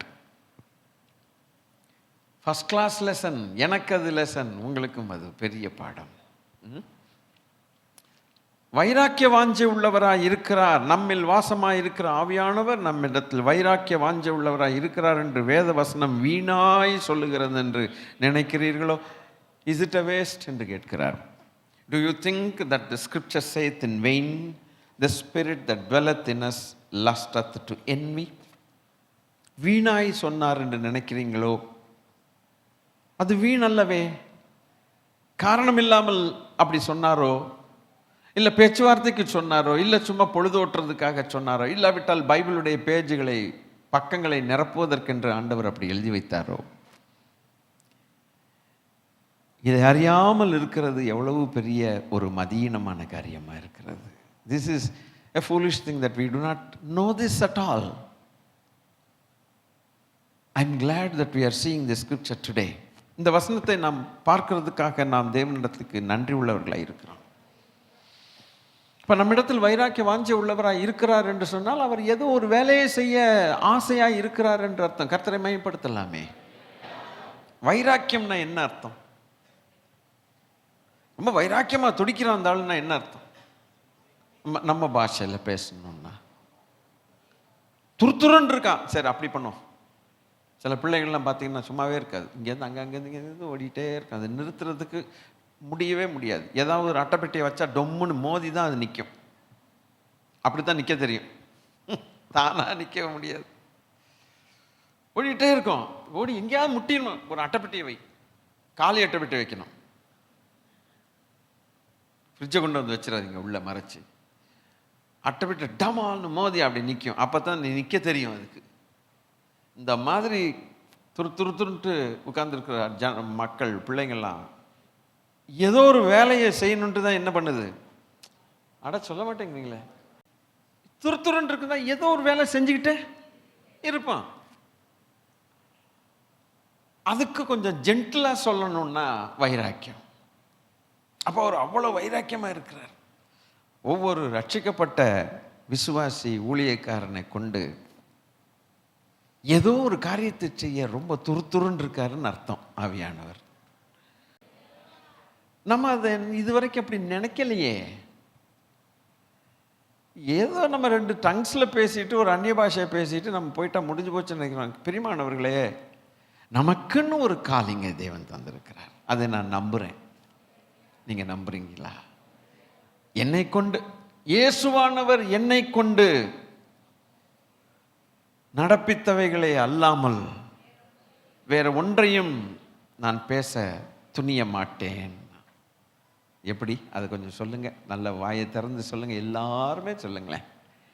Pavul என்ன சொன்னான்? அவனுடைய வாழ்க்கையில் அவனுடைய வாயிலிருந்து வரக்கூடிய வார்த்தையை கவனியுங்கள். இயேசுவானவர் என்னை கொண்டு நடப்பித்தவைகளே அல்லாமல் வேற ஒன்றையும் நான் சொல்ல துணிய மாட்டேன். அப்ப அவனை கொண்டு புறஜாதியாரை வார்த்தையினாலும் செய்கையினாலும் கீழ்ப்படிய பண்ணும்படிக்கு அற்புத அடையாளங்களின் பலத்தினாலும் தேவ ஆவியின் பலத்தினாலும் கிறிஸ்துவானவர் என்னை கொண்டு நடப்பித்தவைகளை சொல்வது அல்லாமல் வேறு ஒன்றையும் நான் சொல்ல நான் துணிவதில்லை. Fantastic statement. அருமையான ஒரு வசனம். இவனுக்கு ஒரு அழைப்பை தேவன் தந்திருக்கிறார். என்னதான் அந்த அழைப்பாம்? புறஜாதியார், யூதர்களை அல்ல, புறஜாதியாரை வார்த்தைனாலும் செய்கை. வார்த்தை தேவனுடைய சத்தியம், செய்கை கர்த்தருடைய அற்புதங்கள், அடையாளங்கள், ஆவியானவருடைய பலன், வரங்கள். இந்த ரெண்டையும் பார்க்கும்போது புறஜாதியார் தேவனுக்கு கீழ்ப்படிவார்கள், சத்தியத்துக்கு செவி கொடுப்பார்கள், அவர்கள் ரட்சிக்கப்படுவார்கள். அல்லேலூயா. இயேசு கிறிஸ்து தான் மெய்யான தெய்வம் என்று எப்படி ப்ரூவ் பண்ண முடியும்னா, ஆவியானவர் கூட இருந்து நடத்தி கொண்டு போகிற அந்த அற்புதங்கள், அடையாளங்களை பார்க்கும் பொழுது இவன் பேசினது வேத வசனம்தான் என்று தேவன் உறுதிப்படுத்துகிறார். He is vouching the statement that apostles, what they preach is the word of the Lord. What a great job. எவ்வளவு பெரிய வேலை இல்லை? அதுதான் போட்டிருக்குது. அற்புத அடையாளங்களின் பலத்தினாலும் தேவ ஆவியின் பலத்தினாலும் இதெல்லாம் செய்கிறது கிறிஸ்துவானவர். கிறிஸ்துவானவர் ஒரு பவுலை தெரிந்து கொண்டு அவன் மூலமாக இதை செய்து புறஜாதியாரை ரட்சிக்க சித்தம் கொண்டாராம். இவன் மூலமாக ரட்சிக்கப்பட்ட புறஜாதியாருடைய எண்ணிக்கை எவ்வளவாக இருக்கும் என்று நீங்கள் நினைக்கிறீர்கள்? எத்தனை புறஜாதியார்கள், எத்தனை லட்சங்கள், கோடிக்கணக்கான மக்கள் உலகத்தில் இவனை கொண்டு வந்து ரட்சிப்புக்குள்ள வந்திருப்பார்கள். அவன் அதை நிறைவேற்றின பிறகு கர்த்தருக்கு ஸ்தோத்திரம், அவன் நிறைவு பெற்றான், ஓய்வு பெற்றான். கடைசி வரைக்கும் அதை விடாமல் செய்ய வேண்டாம். அவர் வேலி போட்டாலும் சரி, அவரே வேலியை பிடுங்கினாலும் சரி, பிடுங்கி போட்டாலும் இயேசுவானவர், கிறிஸ்துவானவர் என்னை கொண்டு செய்ய நினைத்ததுக்கு நான் ஒரு நாளும் தடைகள் கொடுக்கவே மாட்டேன், செய்யவே மாட்டேன். நான் வேற எதையும் பேச துணிய மாட்டேன். முதலாவது நாம் ஆணித்தனமாக நம் இருதய பலகையில் எழுதி கொள்ள வேண்டும், நான் தேவனுடைய பிள்ளை, தேவன் என்னை ரட்சித்தார், தேவன் என்னை ஒரு காரியத்துக்காக அழைத்தார், எனக்கு ஒரு அழைப்பு உண்டு, அந்த அழைப்பை தேவன் உறுதிப்படுத்துவார். அடுத்து இந்த அழைப்பின் மூலமாக அநேகர் ரட்சிக்கப்படுவார்கள், இந்த அழைப்பின் மூலமாக அநேகர் பயன்பெறுவார்கள். I believe that. நம்ம அதை நம்பணும். அப்படியானால் தேவன் என்னை தெரிந்து கொண்டதின் ஒரு பாக்கியத்தை நான் பெற்றேன், தேவனுக்கு நன்றி, ஆண்டவருக்கு ஸ்தோத்திரம் என்று சொல்ல வேண்டும். இது நிமித்தம் என்ன செய்கிறார்? கர்த்தர் தமது ஆவியை நமக்கு அருளுகிறார். இந்த ஆவியானவர் பிதா தேவனுடைய சிந்தையை அறிந்தவராமே. நம்மில் வாசம் பண்ணுகிற தேவ ஆவியானவரை தவிர தேவனுடைய சிந்தையும் சித்தமும் இன்னதென்று அறியத்தக்கவன் யார்? மனுஷனுக்குள்ளே ஒரு ஆவியை தந்திருக்கிறார், அவனுடைய ஆவி அவனுடைய காரியங்களை சிந்தித்து அறியும் என்று சொல்லப்பட்டது. பவுல் அதை எழுதுகிறார். அதுபோல தேவனுடைய ஆவியை அன்றி தேவனுடைய காரியங்களை அறிந்தவன் யார்? கொஞ்சம் யோசித்து பாருங்கள். தேவ சித்தத்தையும் தேவ ஆழங்களையும் அறிந்த தேவன். இந்த இடத்துல கர்த்தருக்கு மகிமை செலுத்தணும். தேவனுடைய ஆழங்கள் மகா ஆழமானவைகள், அவருடைய ஆலோசனைகள், அவருடைய பலன், அவருடைய ஞானம் மகா ஆழமானது. இந்த ஆழமான தேவனுடைய சிந்தையை அறியத்தக்கவன் யார்னு கேட்கிறான். பவுல் எழுதுகிறான், எங்களுக்கோ தேவனுடைய ஆவியினால் அவைகளை வெளிப்படுத்தினார் என்று சொல்லுகிறார். தேவனுடைய ஆவியானவர் எங்களுக்கு வெளிப்படுத்துகிறார். ஆகவே ஆவிக்குரியவைகளோடு கூட நாங்கள் சம்பந்தப்படுத்தி பார்க்கிறோம் என்று சொன்னார். நிதானித்து அறிகிறோம், சம்பந்தப்படுத்தி பார்க்கிறோம். Then I know what I should know. I must know what is the will of God concerning my calling. என்னுடைய அழைப்பை குறித்ததான தேவனுடைய சித்தம் என்று அறிகிறது எனக்குள்ளே வாசம் பண்ணுகிற ஆவியானவரிடத்திலிருந்து நான் லேசாக பெற்றுக்கொள்ளலாமே. ஏன் பெற்றுக்கொள்ள முடியவில்லை? அவரோடு நாம் பழகுவதில்லை. உன்னதமானவருடைய மறைவுக்குள் போகிறது அவ்வளவு நாம் போகிறதில்லை. 91:1 படி நாம் செய்கிறதில்லை. அதை செய்வோமானால் வைராக்கியமாய் இருக்கிறவர் நமக்கு சொல்லிக் கொடுக்காமல் இருப்பாரோ?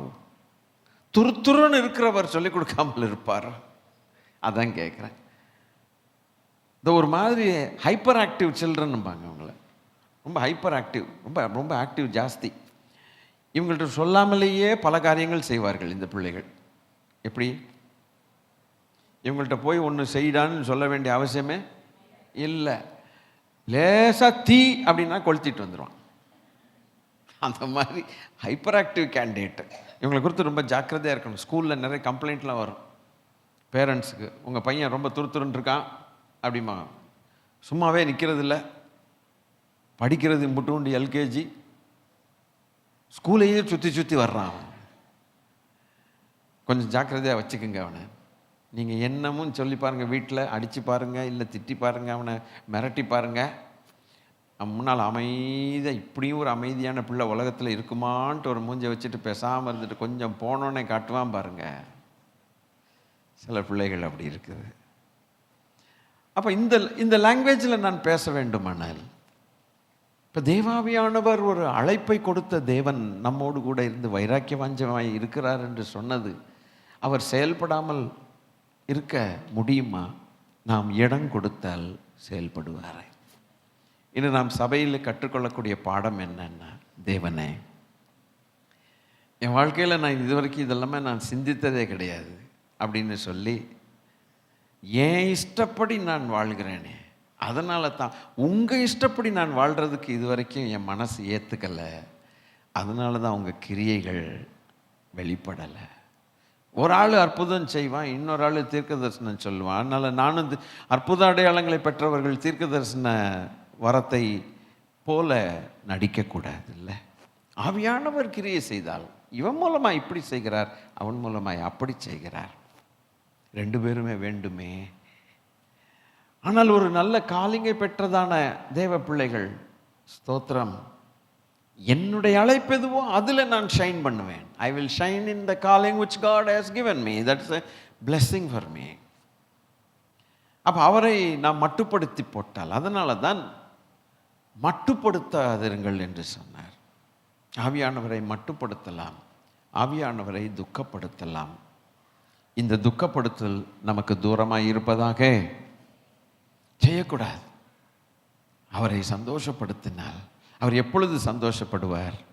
நம் வேத வசனத்தின்படி வாழும்போது சந்தோஷப்படுவார். நம்மையும் அறியாமல் அவர் வேலை செய்யும் பொழுது அவர் செய்ததாக அந்த கிரியைகளை நாமே பார்க்கும்போது நமக்கு ஆச்சரியமாக இருக்கு. நமக்கு ஆச்சரியமாக இருக்கு. அவருடைய வசனத்தின்படி நம்மை காத்து கொள்ளும் போது நமக்கான காரியங்களை அவர் செய்வார். அநேக வருஷங்களுக்கு முன்பாக நான் படிச்சுக்கிட்டு இருக்கிற நாட்களில் ஒரு கன்வென்ஷன் எங்கள் சர்ச்சில் வைக்கிறது வழக்கம். ஐபிசி, இந்தியன் பென்டிகாஸ்டல் சர்ச்சுன்ட்டு விசாகப்பட்டினத்தில் இருக்கும்போது பெரிய பெரிய பாஸ்டர்ஸ்லாம் லீடர்ஸ் வசனத்தை கொடுப்பார்கள். அது ஒரு 3-4 நாள் பண்டிகையாக நடக்கும்.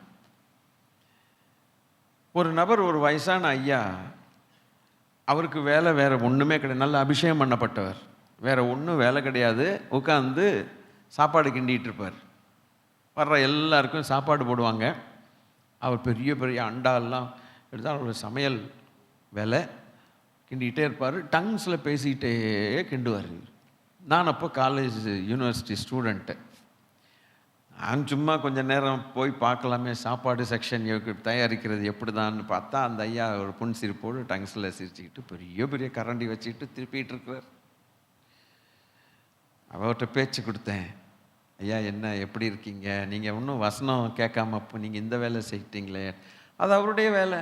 அப்போ அவர் சொன்னார், ஐயா நான் ரட்சிக்கப்பட்டு ஒரு வருஷம்தான் ஆகுது, ஒரு 100 பேர் ஆண்டவர் ஏற்றுக்கொண்டு ஆராதிக்கிறாங்க ஐயா. எனக்கு காதில் கேட்டிங்களா? கேட்டதுக்கு ஒரு ஏதோ அடையாளம் காட்டுங்க. என்னவா? ஒரு 100 பேர் ரட்சிக்கப்பட்டாங்கய்யா. அந்த இடத்த விட்டு எஸ்கேப் ஆகிட்டேன்னா, ஆண்டவரே என்னால் ஒருத்தனை கூட என்ன செய்ய முடியல, ரட்சிக்க முடியலையே. இந்த ஐயா இவருக்கு என்ன வேலை? பெரிய பிரசங்கம் வேலையும் கிடையாது, அங்கே உட்காந்து பாட்டு பாடுற வேலையும் கிடையாது, உட்காந்து நோட்ஸ் எழுதுகிற வேலையும் கிடையாது, ஒன்றுமே இல்லை. சோறு கிண்டிகிட்டு இருக்கிறாரு. இவர் ஒரு 100 பேரை ரட்சித்துட்டாராமே கர்த்தாவே. இருக்கிறாங்க, சபையில் இருக்கிறாங்க. நான் ரட்சிக்கப்பட்டு ஒரு வருஷம்தான் ஆகுது. எனக்கு ரொம்ப ஆச்சரியமாக இருந்தது. அப்போ அவருக்குள்ள காலிங் என்ன, அழைப்பு என்ன? அழகாக சிம்பிளாக சுவிசேஷன் சொல்லி டக்குன்னு 100 பேர் கிட்ட வந்துட்டாங்களாம். அந்த 100 பேர் ரட்சிக்கப்படணும்னா இந்த வேலையை செய்தது யார்? பரிசுத்த ஆவியானவர் தானே. நம்ம படிப்புனாலேயோ புகழ்னாலேயோ அந்தஸ்துனாலேயோ அழகுனாலேயோ ஒரு நாளும் ஒரு ஆத்மாவை பாதாள வல்லடிக்கு தப்பு வைக்கவே முடியாது. சத்துருடைய கையிலிருந்து பிடுங்கிறதுக்கு ஒரு பெரிய வல்லமை வேணும். அது அவர் செய்தால் தானே முடியும்.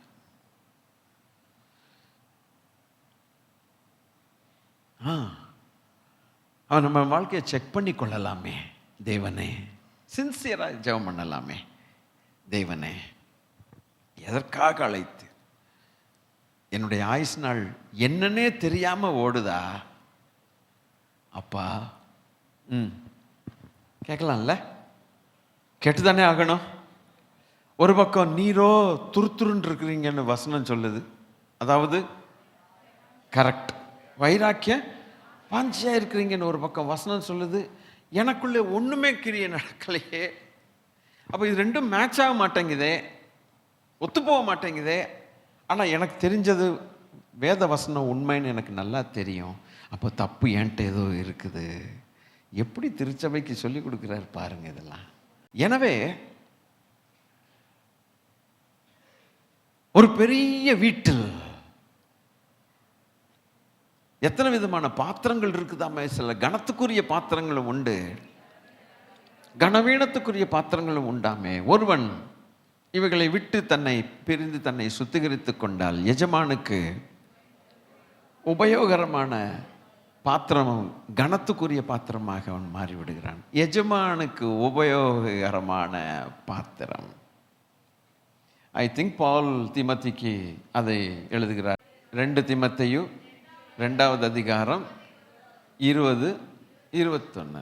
என்னவா 20 என்ன சொல்லுகிறது என்று பார்க்கலாம். ஒரு பெரிய வீட்டில் எவ்வளோ பெரிய வீடாது, அதுக்கு எல்லைகள் இல்லை. ஒரு 50 அடிக்கு 100 அடி, ஒரு 500 ஏக்கர் அப்படின்னு சொன்னால் அதுக்கு ஒரு எல்லை உண்டு. Length into breadth. வேதம் அப்படி சொல்லலை. ஒரு பெரிய வீடுன்னா அந்த பெரியங்கிறது எல்லை குறிப்பிடப்படாத தேவனுடைய ராஜ்யம். அந்த பெரிய வீட்டில் பொன்னும் வெள்ளியுமான பாத்திரங்கள் உண்டு. அப்படின்னா சில பாத்திரங்கள் நல்ல ஷைன் பண்ணக்கூடிய பாத்திரங்கள் உண்டாம். ஒரு திருச்சபையிலே பொன்னும் வெள்ளியுமான பாத்திரங்கள் உண்டாம், பொன்னும் வெள்ளியுமான விசுவாசிகளும் உண்டாம். இருக்குது. தங்கள் அழைப்பிலே உறுதியாக இருந்து தெரிந்து கொள்ளுதலை உறுதிப்படுத்திக் கொண்டு தேவ ஆவியானவரை துக்கப்படுத்தாமல் மகிழ்ச்சி பண்ணி தங்கள் அழைப்பிலே தேவ கிரியைகளை பார்த்து தேவனுக்காக காரியங்களை நடப்பிக்கிறவர்களும் உண்டு. பொன்னு வெள்ளி, they are the quality people. What is the quality? குவாலிட்டியான ஷர்ட் பேண்ட் போடுறது இல்லை, குவாலிட்டியான ஹை கிளாஸ் போடுறது இல்லை. But there quality because the Holy Spirit is having full control and freedom to do anything through them. I like it. தேவ ஆவியானவருக்கு முழு உரிமையும் முழு ஆளுகையும். சொல்லுங்க பார்க்கலாம், சொல்லி மகிழ்வோமே. தேவ ஆவியானவருடைய முழு ஆளுகையும். He has every freedom to move in my life. இதை சொல்லிக் கொண்டிருக்கும் போது நான் ரொம்ப ஜெபிக்கணும், நீங்க அல்ல, நான் தான் அதிகமாக ஜெபிக்கணும். ஐயா, இப்போ நான் செய்கிறது ஒன்றுமே இல்லைன்னு சொல்லி நான் ஆண்டவர்கிட்ட கேட்டுட்டு இருக்கிறேன். ஒன்றுமே கிடையாதுப்பா தெய்வமே, என்னப்பா உங்களுக்காக வேலை செஞ்சேன், உங்களை என்ன அனுமதி கொடுத்தேன் ஆண்டவரை முழுசாக வேலை செய்கிறதுக்கு, இன்னும் நீங்கள் முழுசாக வேலை செய்கிறது என் வாழ்க்கையில் நான் பார்க்கலையேன்னு சொல்லி நான் ஜெபிச்சுக்கிட்டு இருக்கிறேன். அப்போ நம்ம எல்லாரும் என்ன ஜெபிக்கணும்? அப்பா, நான் உங்களுக்கு அந்த ஃப்ரீடம் கொடுத்துட்றேன்ப்பா, சாரி, இது வரைக்கும் நானாகவே எல்லாத்தையும் செய்யணும்னு நான் நினச்சேன், தப்பு, நான் அல்ல, நீங்கள் தான்ப்பா, நான் சூஸ் பண்ணுறது இல்லைப்பா, நீங்கள் சூஸ் பண்ணி கொடுங்கப்பா, நான் பார்க்குறதல்ல, நீங்கள் பார்த்து செய்யுங்கப்பா. அப்போ என்னுடைய அழைப்பில் உங்கள் கிரியைகள் வெளிப்படும்ல. You are called to be an engineer. அந்த கரிக்குலத்துக்கு நீங்கள் சட்டத்திட்டங்களுக்கு கீழ்ப்படிஞ்சு படித்து நீங்கள் if you qualify yourself, you are a useful engineer in the society. You may be a doctor. You are a useful doctor. MBBS 8 வருஷம் 9 வருஷம் படித்து நானும் டாக்டரானேன்னு சொன்னான், அவன் கேஸ் அட்டன் பண்ண அவனால் முடியாது. கேஸ் அட்டன் பண்ண முடியாது. ஏன்னா ஜனங்கள் லைஃப் அண்ட் டெத்து, எந்த ட்ரக்கு கொடுக்கணும், எதுக்கு விளைவுகள் எப்படி, எது, அவனால் ஒன்றும் செய்ய முடியாது. தப்பிச்சு ஓடிடுவான். டோன்ட் டாக் டு மீ, அங்கே அந்த டாக்டர்கிட்ட போகுமா, because he may be a doctor by title, but he is useless. இன்ஜினியர்னு சொல்லிட்டு எதாவது ஒரு பிரிட்ஜை கட்ட வேணும்னு சொல்லிட்டு போவான். சப்ஜெக்ட் தெரியாத பிரிட்ஜை கட்டி எத்தனை பேர் செத்து போவாங்க தெரியுமா? நோ நோ நோ, அதை தொட மாட்டேம்மா. அதுபோல தான் நான் ரட்சிக்கப்பட்டவன், நான் தேவ ஊழியக்காரன், நான் தேவனுடைய விசுவாசி என்று சொல்லிக் கொள்ளுவோம். பட் நம்மை கொண்டு ஒன்றுமே நடக்க மாட்டோம். உங்கள் அழைப்பு அல்லது உங்களுடைய பேர், you are an engineer, but you are a useless engineer. Nothing is happening through you. ஒன்றுமே நடக்கலை. காரணம் என்ன? எப்படியோ வேலி குதிச்சு வந்த வெள்ளாடு போல் எப்படியோ இன்ஜினியர் ஆகிட்டீங்க. டாக்டர் தூரமாக போய் கேஸ் எடுக்க மாட்டான், அம்மா நமக்கு இந்த உத்தே வராது, ஏன் தெரியாது, but you are a doctor. சொசைட்டியில் இப்படிப்பட்டவர்கள் இருந்தால் எவ்வளோ டேமேஜ் பார்த்தீங்களா? சமுதாயத்துக்கு எவ்வளோ டேமேஜிங்காக இருக்கும்.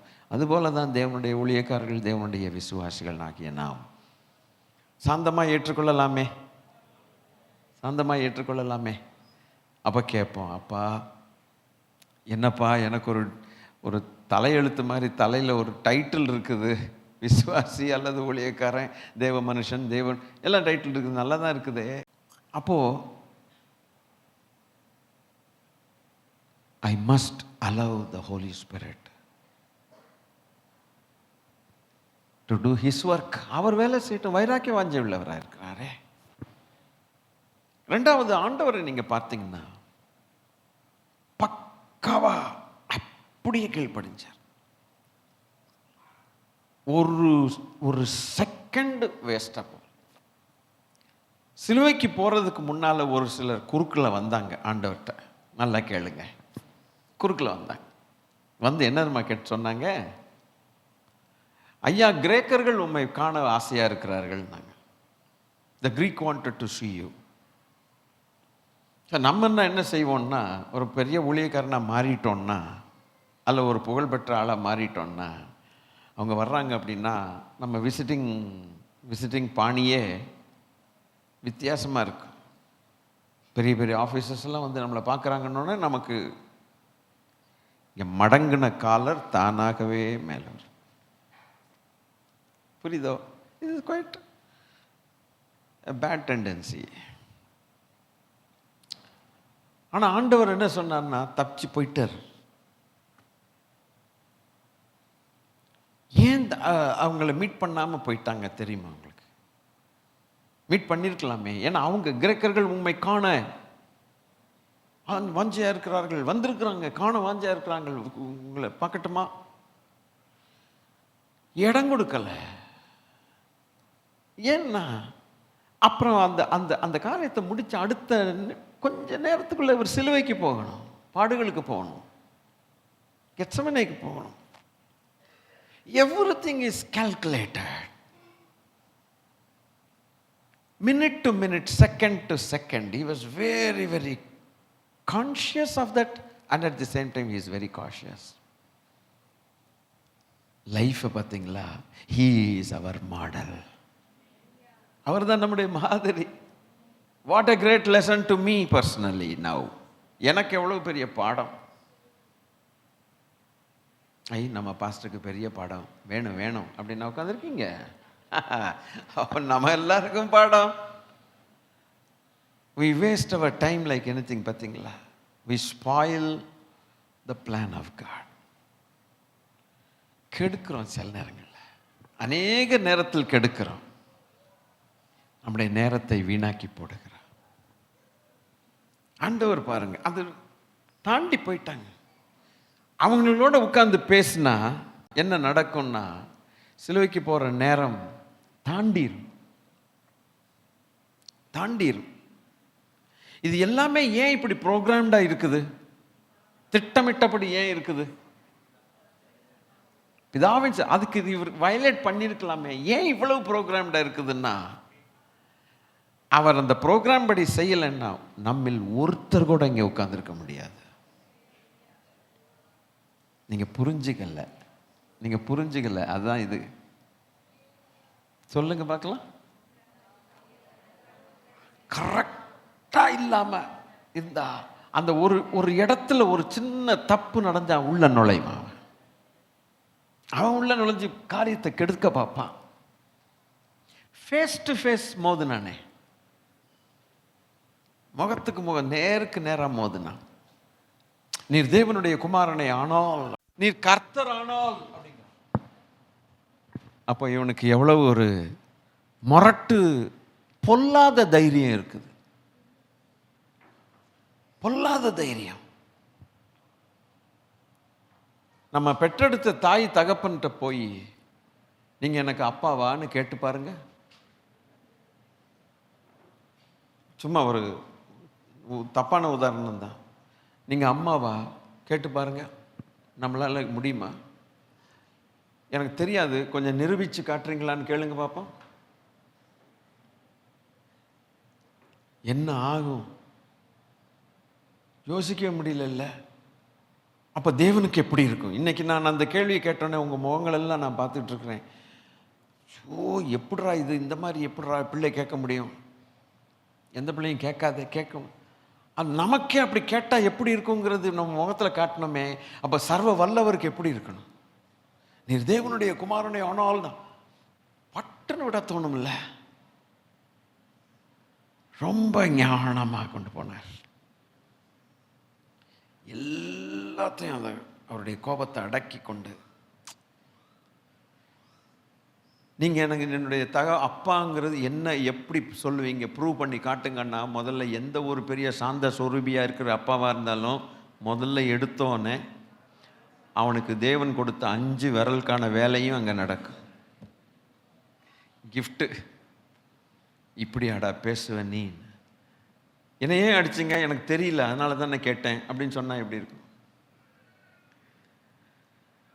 தாங்கிக்க முடியாது இல்லையா? தாங்க முடியாது. உலகத்தில் இருக்க மக்களுக்கு நமக்கே தாங்க முடியலன்னா, நம்ம பிள்ளைகள் இப்படி கேட்டால் நமக்கு தாங்க முடியாதுன்னா, சர்வ வல்லவருக்கு எப்படி இருக்கும்? அதுவும் மனுக்குலம் அல்ல கேட்டது, தள்ளப்பட்டவன், பழைய பாம்பு வலு சர்ப்பம். அவன் கேட்குறான், நீர் தேவனுடைய குமார், தெரியாதாடா உனக்கு?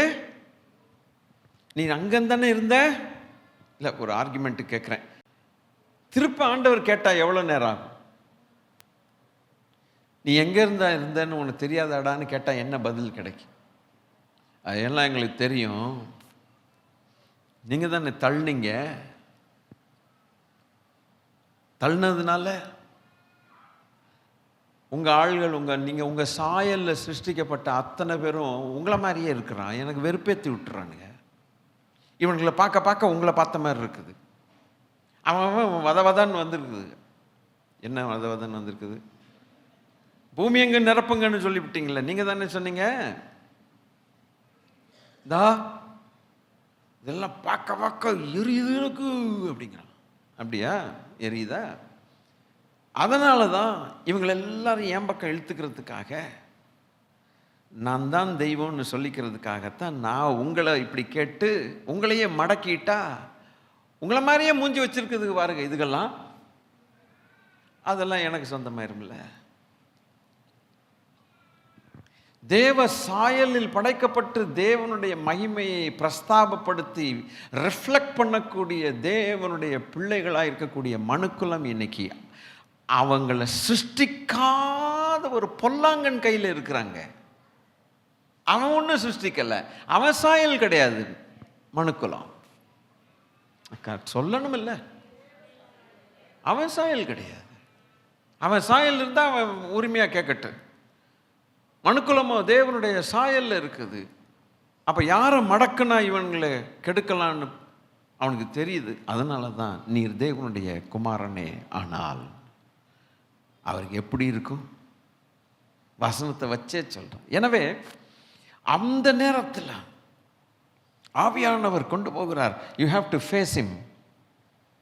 அபிஷேகம் பண்ணப்படுதல் என்று சொல்லும்போது அந்த அபிஷேகத்தில் எடுத்தோன்னு டம்மு டம்முன்னு குதிக்கிறது இல்லை. ஆவியானவர் நம்மை பலவிதமான சோதனைகளுக்குள்ளாக, பலவித பாடுகளுக்குள்ளாக சில நேரங்கள் நம்மை கொண்டு போய் ட்ரைனிங் கொடுக்க வேண்டியது அவசியப்படும். அந்த அபிஷேகம்தான் அந்த ட்ரைனிங் பாஸ் பண்ணதுக்கு அப்புறம் அதனுடைய வல்லமை வெளிப்படும். The power of the anointing is revealed after you pass through certain tests. அதுக்கு யார் ரெடியாக இருக்கிறா? யாரும் ரெடியாக இருக்க மாட்டாங்க. அபிஷேகம் பண்ணப்பட்டோன்னே இப்படி நடக்கணும் அப்படி நடக்கணும் வாங்க. No no my brothers and sisters, தேவன் நம்மை சில காரியங்களில் நடத்தி கொண்டு போய் அவைகளை ஜெயிக்க பலனை கொடுத்து ட்ரைனிங் கொடுத்த பிறகு அவர் நம்மை கொண்டு செய்ய வேண்டிய வேலைகளை அவர் செய்ய ஆசைப்படும் பொழுது அப்படிப்பட்டவரை துக்கப்படுத்தினோம் என்று சொன்னால் எப்படி? டெஸ்ட்லேயும் தோற்று போயிடுவோம். அதுக்கப்புறம் அவர் செய்ய வேண்டிய வேலைகளும் நடக்காமல் போயிடுது. இந்த பாடத்தை நான் சற்று உற்று கவனித்து அதற்கேற்றபடி ஜெபித்து நம்மை ஆயத்தப்படுத்தி கொண்டால் வருங்காலத்தில் அவருடைய கிரியைகள் வெளிப்படும். கர்த்தர் நல்லவர். அவருடைய கிரியைகள் வெளிப்பட்டால் மனுக்குலத்துக்கு பெரிய சந்தோஷம்.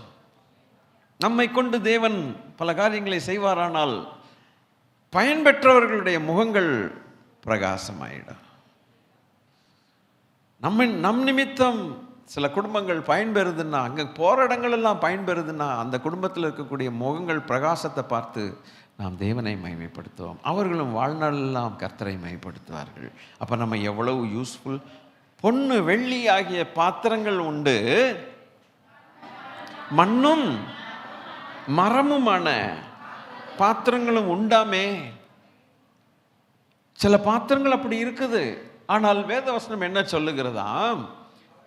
அவைகளில் சில கணத்துக்கும் சில வீணத்துக்கும் உரியவைகள். வெள்ளி பொண்ணா இருக்கிற வரைக்கும் கணம் நமக்கு, மண்ணும் மரமா இருக்கிற வரைக்கும் கணம் இல்லை. சிலர் சொல்லுவாங்க, பாஸ்டர் இந்த மரப்பாத்திரமாக இருந்தாலும் பரவாயில்ல, குப்பை தொட்டியாவது நான் யூஸ்ஃபுல்லாக இருக்கிறேனே, பயன்படுறேனே. நீ குப்பை தொட்டியாக இருக்கிறதுக்காக உன்னை பயன்படுத்த சொல்ல வைக்கல. நல்ல காரியம்னு எது எது இருக்குதோ, கமான் பிரதர்ஸ் அண்ட் சிஸ்டர்ஸ், அதெல்லாம் செய்கிறதுக்கு ஆயத்தம், he is ready. உபயோகமானது நற்கிரியைகள் ஆயத்தமான கனத்துக்குரிய பாத்திரமாய்.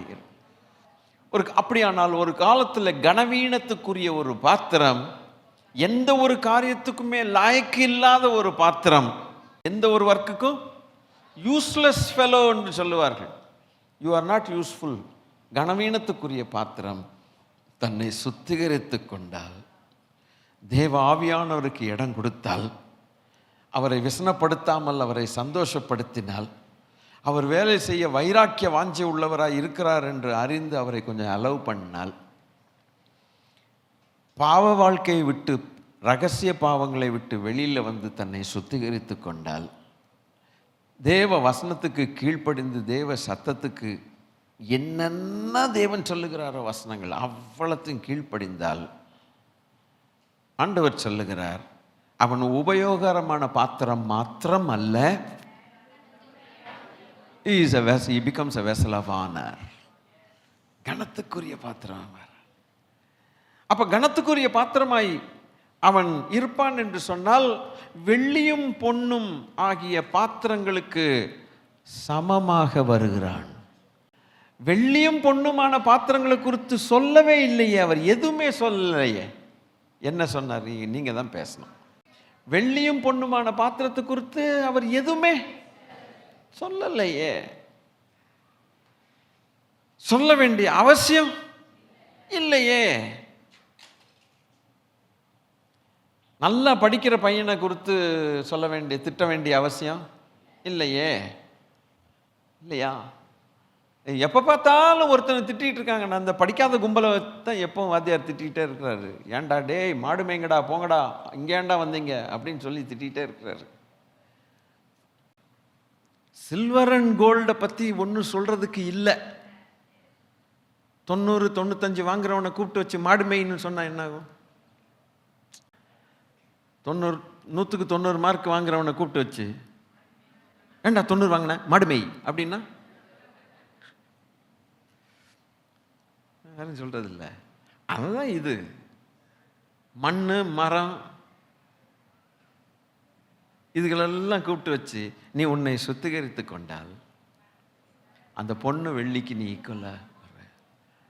இதுல பெஸ்ட் எக்ஸாம்பிள் யாருன்னு கேட்டா நம் அருள்நாதர் இயேசு கிறிஸ்து. அல்லேலூயா. எல்லாத்தையும் செஞ்சு முடிச்சுட்டு கடைசியா சிலுவைக்கு போறதுக்கு முன்னால ஒரு ஜெபம் பண்றாரு பாருங்க. 17வது அதிகாரம் அதுல 4வது வசனத்தை தான் நம்ம எடுத்தோம். ஆண்டவர் சொன்னார், பூமியிலே நான் உம்மை மைமைப்படுத்தினேன், நான் செய்யும்படிக்கு நீர் எனக்கு நியமித்த. எப்படி? அப்படி படிக்கணும். நான் செய்யும்படி நியமித்தனா ஒன்றும் தெரியாது. நான் செய்யும்படிக்கு நீங்க சொன்ன நியமித்த கிரியைகளை செய்து முடித்தேன்ங்கிறார். கொஞ்ச நேரத்தில் ஒரு சத்தியம் வரும், கொஞ்சம் பொறுமையா இருங்க. பூமியில உம்மை மகிமைப்படுத்தினேன்னா என்ன அர்த்தம்னா, நீங்க எதெல்லாம் செஞ்சு எனக்கு காட்டுறீங்களோ அதையே அல்லாமல் வேற ஒன்னையும் நான் செய்யலை. அப்போ நான் அதை செய்யும்போது கிரியைகள் நடக்குது. ஜப்பானி எந்திரிக்கிறான், குருடன் சுகமாகறான். எல்லாம் என்னுடைய அழைப்பு, என்னுடைய இதுக்காகவே வந்தேன், ரட்சிப்பதற்காகவே வந்தேன், இழந்து போனதை தேட வந்தேன், கெட்டு போனதை ரட்சிக்க வந்தேன், இதுக்காக வந்தேன், அதை செய்து முடித்தேன். கிரியைகளை பார்த்தோன்னே தேவரீர் ஜனங்கள் உம்மை மகிமைப்படுத்தினார்கள். அதனால உம்முடைய மகிமைக்காக நான் என்னை செய்ய சொல்லி நீர் மகிமைப்பட்டீர், நான் இதுவரைக்கும் மகிமைப்பட்டீர், என்னை இதுக்காக அனுப்பினீர் என்று எனக்கு தெரியும். அந்த கிரியைகளை செய்து முடித்தேன்கிறார். He was very very sure. முடிச்சேன் ஆண்டவரே. அப்ப அவர் சொல்றார், அடுத்த வசனத்துல சொல்லுகிறார், உலக பிதாவே, உலகம் உண்டாகிறதற்கு முன்னே உங்கள்கிட்ட இருந்த அந்த மகிமைனால இப்பொழுது என்னை உம்மிடத்தில் மகிமைப்படுத்தும். எனக்கு அதை கூலி தாங்கன்னு கேட்கிறார். நான் செஞ்சு முடிச்சிட்டேன், அந்த மகிமையில் இப்பொழுது. அப்போ என்னோடு கூட இருக்கிறவர்கள் என்ன இப்போ காண்பார்கள்? என்னை பார்க்கும்போது நான் மகிமையின் தேவன் என்பதை அவர்கள் காணட்டும், அவர்கள் பார்ப்பார்கள், அவர்கள் பார்க்கட்டும். இப்படி சொல்றதுக்கு தைரியம் வேணும். பிதாவே, என் ஆவியை உம்மிடத்தில் ஒப்பு கொடுக்குறேன்னு சொல்லிட்டு ஆவியை விட்டோன்னு எவ்வளவு தைரியமா மேல என்னை ஏற்றுக்கொள்ளும்னாரு, போயிட்டார். விளங்குதா? அப்போஸ்தலனாகிய பவுல் சொன்னதை ஞாபகப்படுத்திக் கொள்ளுங்கள். என்னை கொண்டு இயேசுவானவர், கிறிஸ்துவானவர் நடப்பித்த கிரியைகள் அப்படியெல்லாம் நடப்பித்து முடிச்சதுக்கு அப்புறம் நல்ல போராட்டத்தை போராடினேன், என் ஓட்டத்தை ஓடி முடித்தேன்னு தைரியமா சொல்றான் அல்லவா? தைரியமா சொல்றான். அப்படி ஓட்டத்தை ஓடி முடித்த பரிசுத்தவான்கள் தைரியமாக சொல்லுவார்கள், என் ஓட்டத்தை ஓடி முடித்தேன். கர்த்தர் நல்லவர். அப்ப எனக்கு இது முதற்கொண்டு நீதியின் கிரீடம் எனக்காக வைக்கப்பட்டிருக்கிறது. எனக்காக மாத்திரமல்ல, அவர் பிரசன்னமாகுதலை விரும்புகிற யாவருக்கும் அதை தேவன் தந்தருள்வார். இவனுக்கு யார் மாடல்? கர்த்தராகிய இயேசு கிறிஸ்து மாடல். அவர் என்ன செய்தாரோ அவருக்கு உதவி செய்த ஆவியானவர் பவுலுக்கு உதவி செய்கிறார். இவனுடைய அழைப்பிலே கொண்டு போகிறார். அற்புதங்கள்னாலும் அடையாளங்கள்னாலும் வார்த்தைனாலும் செய்கள்னாலும் புறஜாதிகளை விசுவாசத்துக்கு கொண்டு வரக்கூடிய கனமான ஊழியத்தை இவனுக்கு கொடுத்தது நிமித்தம் தேவன் செய்யட்டும்னு தன்னை சரண்டர் பண்ணி ஜீரோ ஆக்கி, இயேசுவானவர் எப்படி சரண்டர் பண்ணி ஜீரோ ஆக்கி பிதாவுக்கு முன்பாக இருந்தாரோ அதுபோல இந்த மனுஷன் இருந்தானாம். அப்படியானால் நமக்கும் ஒரு அழைப்பு உண்டல்லவோ, இல்லையோ? நம்பாம இருந்தா எப்படி? நான் கேட்டேன். நமக்கு ஒரு அழைப்பு உண்டா இல்லையா? உண்டுன்னு சொல்லி சந்தோஷப்படுறது ரொம்ப சகஜம். ஆனால் அந்த அழைப்புக்கான கிரியைகள் நடக்கலையேன்னு சொல்லி நாம் சிந்திக்கும் போது இவங்க நமக்கு மாதிரிகள். கர்த்தர் நமக்கு வச்சிருக்கிற மாதிரிகள். நமக்கு முன்னால பரலோகத்துக்கு ஊழியத்தை முடித்து பரலோகத்துக்கு சென்றதான பரிசுத்தவான்கள் நமக்கு மாதிரிகள். சரியாய் ஊழியத்தை செய்து முடித்து மேலே போயிருக்கிற பரிசுத்தவான்கள் நமக்கு மாடல். Glory to God. எல்லாருக்கும் மேலாக. அதனால தான் அந்த தைரியம் நமக்கு வேணும். ஜான் என்ன சொல்லுகிறார் பாருங்க. 1 யோவான் 2வது அதிகாரம் 28வது வசனம் வாசிக்கலாமா? இப்படி இருக்க பிள்ளைகளே, அவர் வெளிப்படும் போது நாம் அவர் வருகையில் அவருக்கு முன்பாக வெட்கப்பட்டு போகாமல் தைரியம் உள்ளவர் ஆகும்படிக்கு அவரில் நினைத்திருக்கிறார். ஜான் அழகாய் ஜானும் சொல்லுகிறார், பவுலும் சொல்லுகிறார், யோவானும் சொல்லுகிறார். அப்போ இவர்களெல்லாம் யார் அப்படின்னு கேட்டால், தேவனுடைய அழைப்பில் அவர்கள் தெரிந்து கொள்ளுதலையும் உறுதியாக்கி கொண்டு தேவனுடைய ஆவியானவருக்கு கீழ்ப்படிந்து அவரை துக்கப்படுத்தாமல் தங்கள் அழைப்பிலே தேவனுடைய கிரியைகளை அவர்கள் காண, அவர்கள் தேவாவியானவரை கனப்படுத்தி அவர்கள் செய்ய வேண்டிய வேலைகளை செய்து முடித்து நமக்கு சொல்லுகிறதான அறிவுரை. அப்போ அவங்களுடைய அறிவும் தெளிவும் எவ்வளவுங்கிறத பார்க்கணும். they are very very clear. They are very clear in their understanding. சத்தியத்தை புரிந்து கொள்ளுகிறது அவர் சரியாக இருந்தார்கள். அவனுக்கு திருப்பி சொல்லுகிறார், இப்படி இருக்க பிள்ளைகளே, அவர் வெளிப்படும் போது அவர் முகத்தை ஒரு நாள் நாம் பார்க்கணும். அவர் முகத்தை நாம் பார்க்கணும். அவர் முகத்தை பார்க்கும்போது அவர் வருகையில் அவருக்கு முன்னால் நம்ம வெக்கப்பட்டு போகக்கூடாது. ஹாஃப் ஃபினிஷ்டு ஒர்க்காக இருக்கக்கூடாது. நேரத்தை வீணாக்கிட்டேன்னு அவர் நம்ம இடத்துல சொல்லக்கூடாது.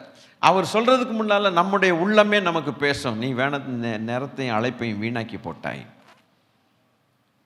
You have spoiled the plan of God. நம்ம உள்ளமே நமக்கு சொல்லும். இதுக்கு இடம் இருக்கக்கூடாதுன்னு கர்த்தருடைய ஆவியானவர் நமக்கு சொல்லுகிற பாடம். அப்போ வெட்கப்பட்டு போகாமல் மற்றபடி எப்படி இருக்கணுமா? தைரியம். இன்னைக்கு இயேசுவானவர் சொன்னதை பாருங்க, பிதாவே நான் செய்யும்படி நீங்க எனக்கு கொடுத்த வேலையை செய்து முடித்தேன். எப்படி முடித்தேன்னா, நீங்க காட்டுறது எதுவோ அப்படியே நான் இதுவரைக்கும் கடைசி வரைக்கும் செய்தேன். இங்க தான் கர்த்தரை மகிமைப்படுத்தணும். கடைசி வரைக்கும் அதல்லாமல் வேற தானாக உன்னானாக ஒண்ணுமே செய்யல. I have not chosen my calling. என்னுடைய அழைப்பை நானே தெரிந்து கொள்ளல. நான் தேவன் என்று சொல்லி நானாகவே செய்யல. I am subject to the authority of the Father in heaven. I am subject to the authority of God.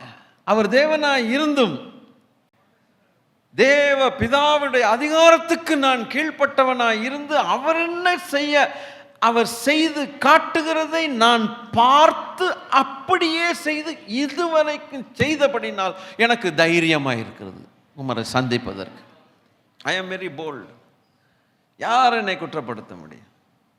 அப்படித்தான் பவுலும் சொன்னான், அப்படித்தான் யோவான் சொல்லுகிறார்.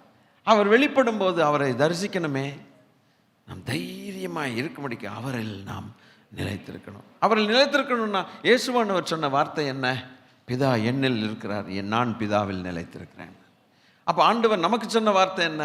நான் உங்களில், என் வசனம் உங்களிலும் நீங்கள் என்னிலும் நிலைத்திருந்தால்.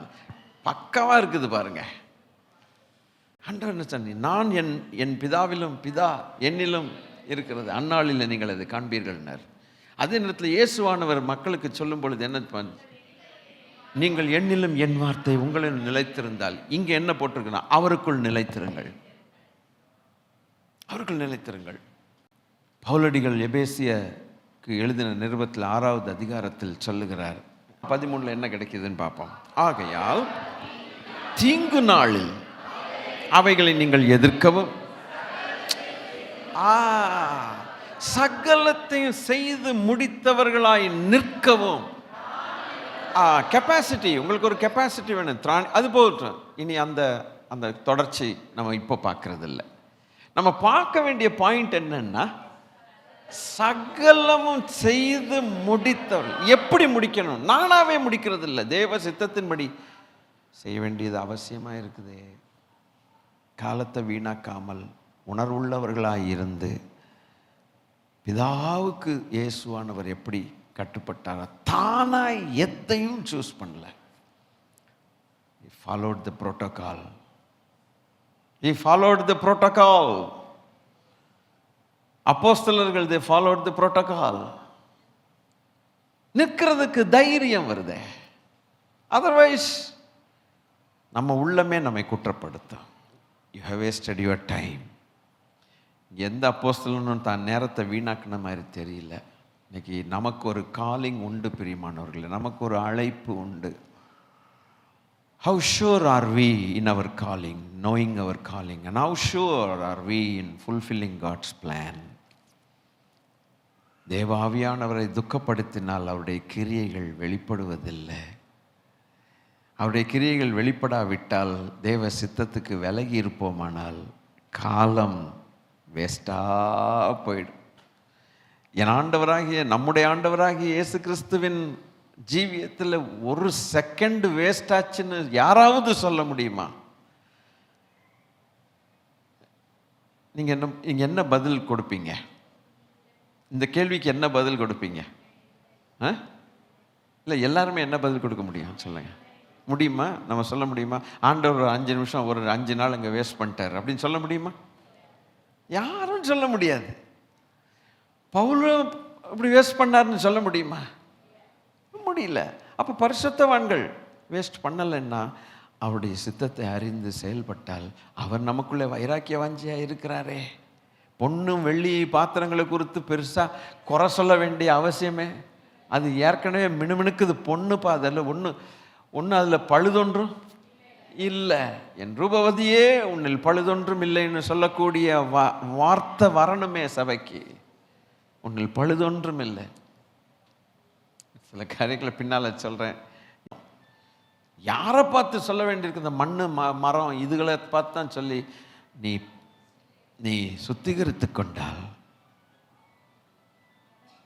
கணத்து எந்த நற்கிரியும் செய்ய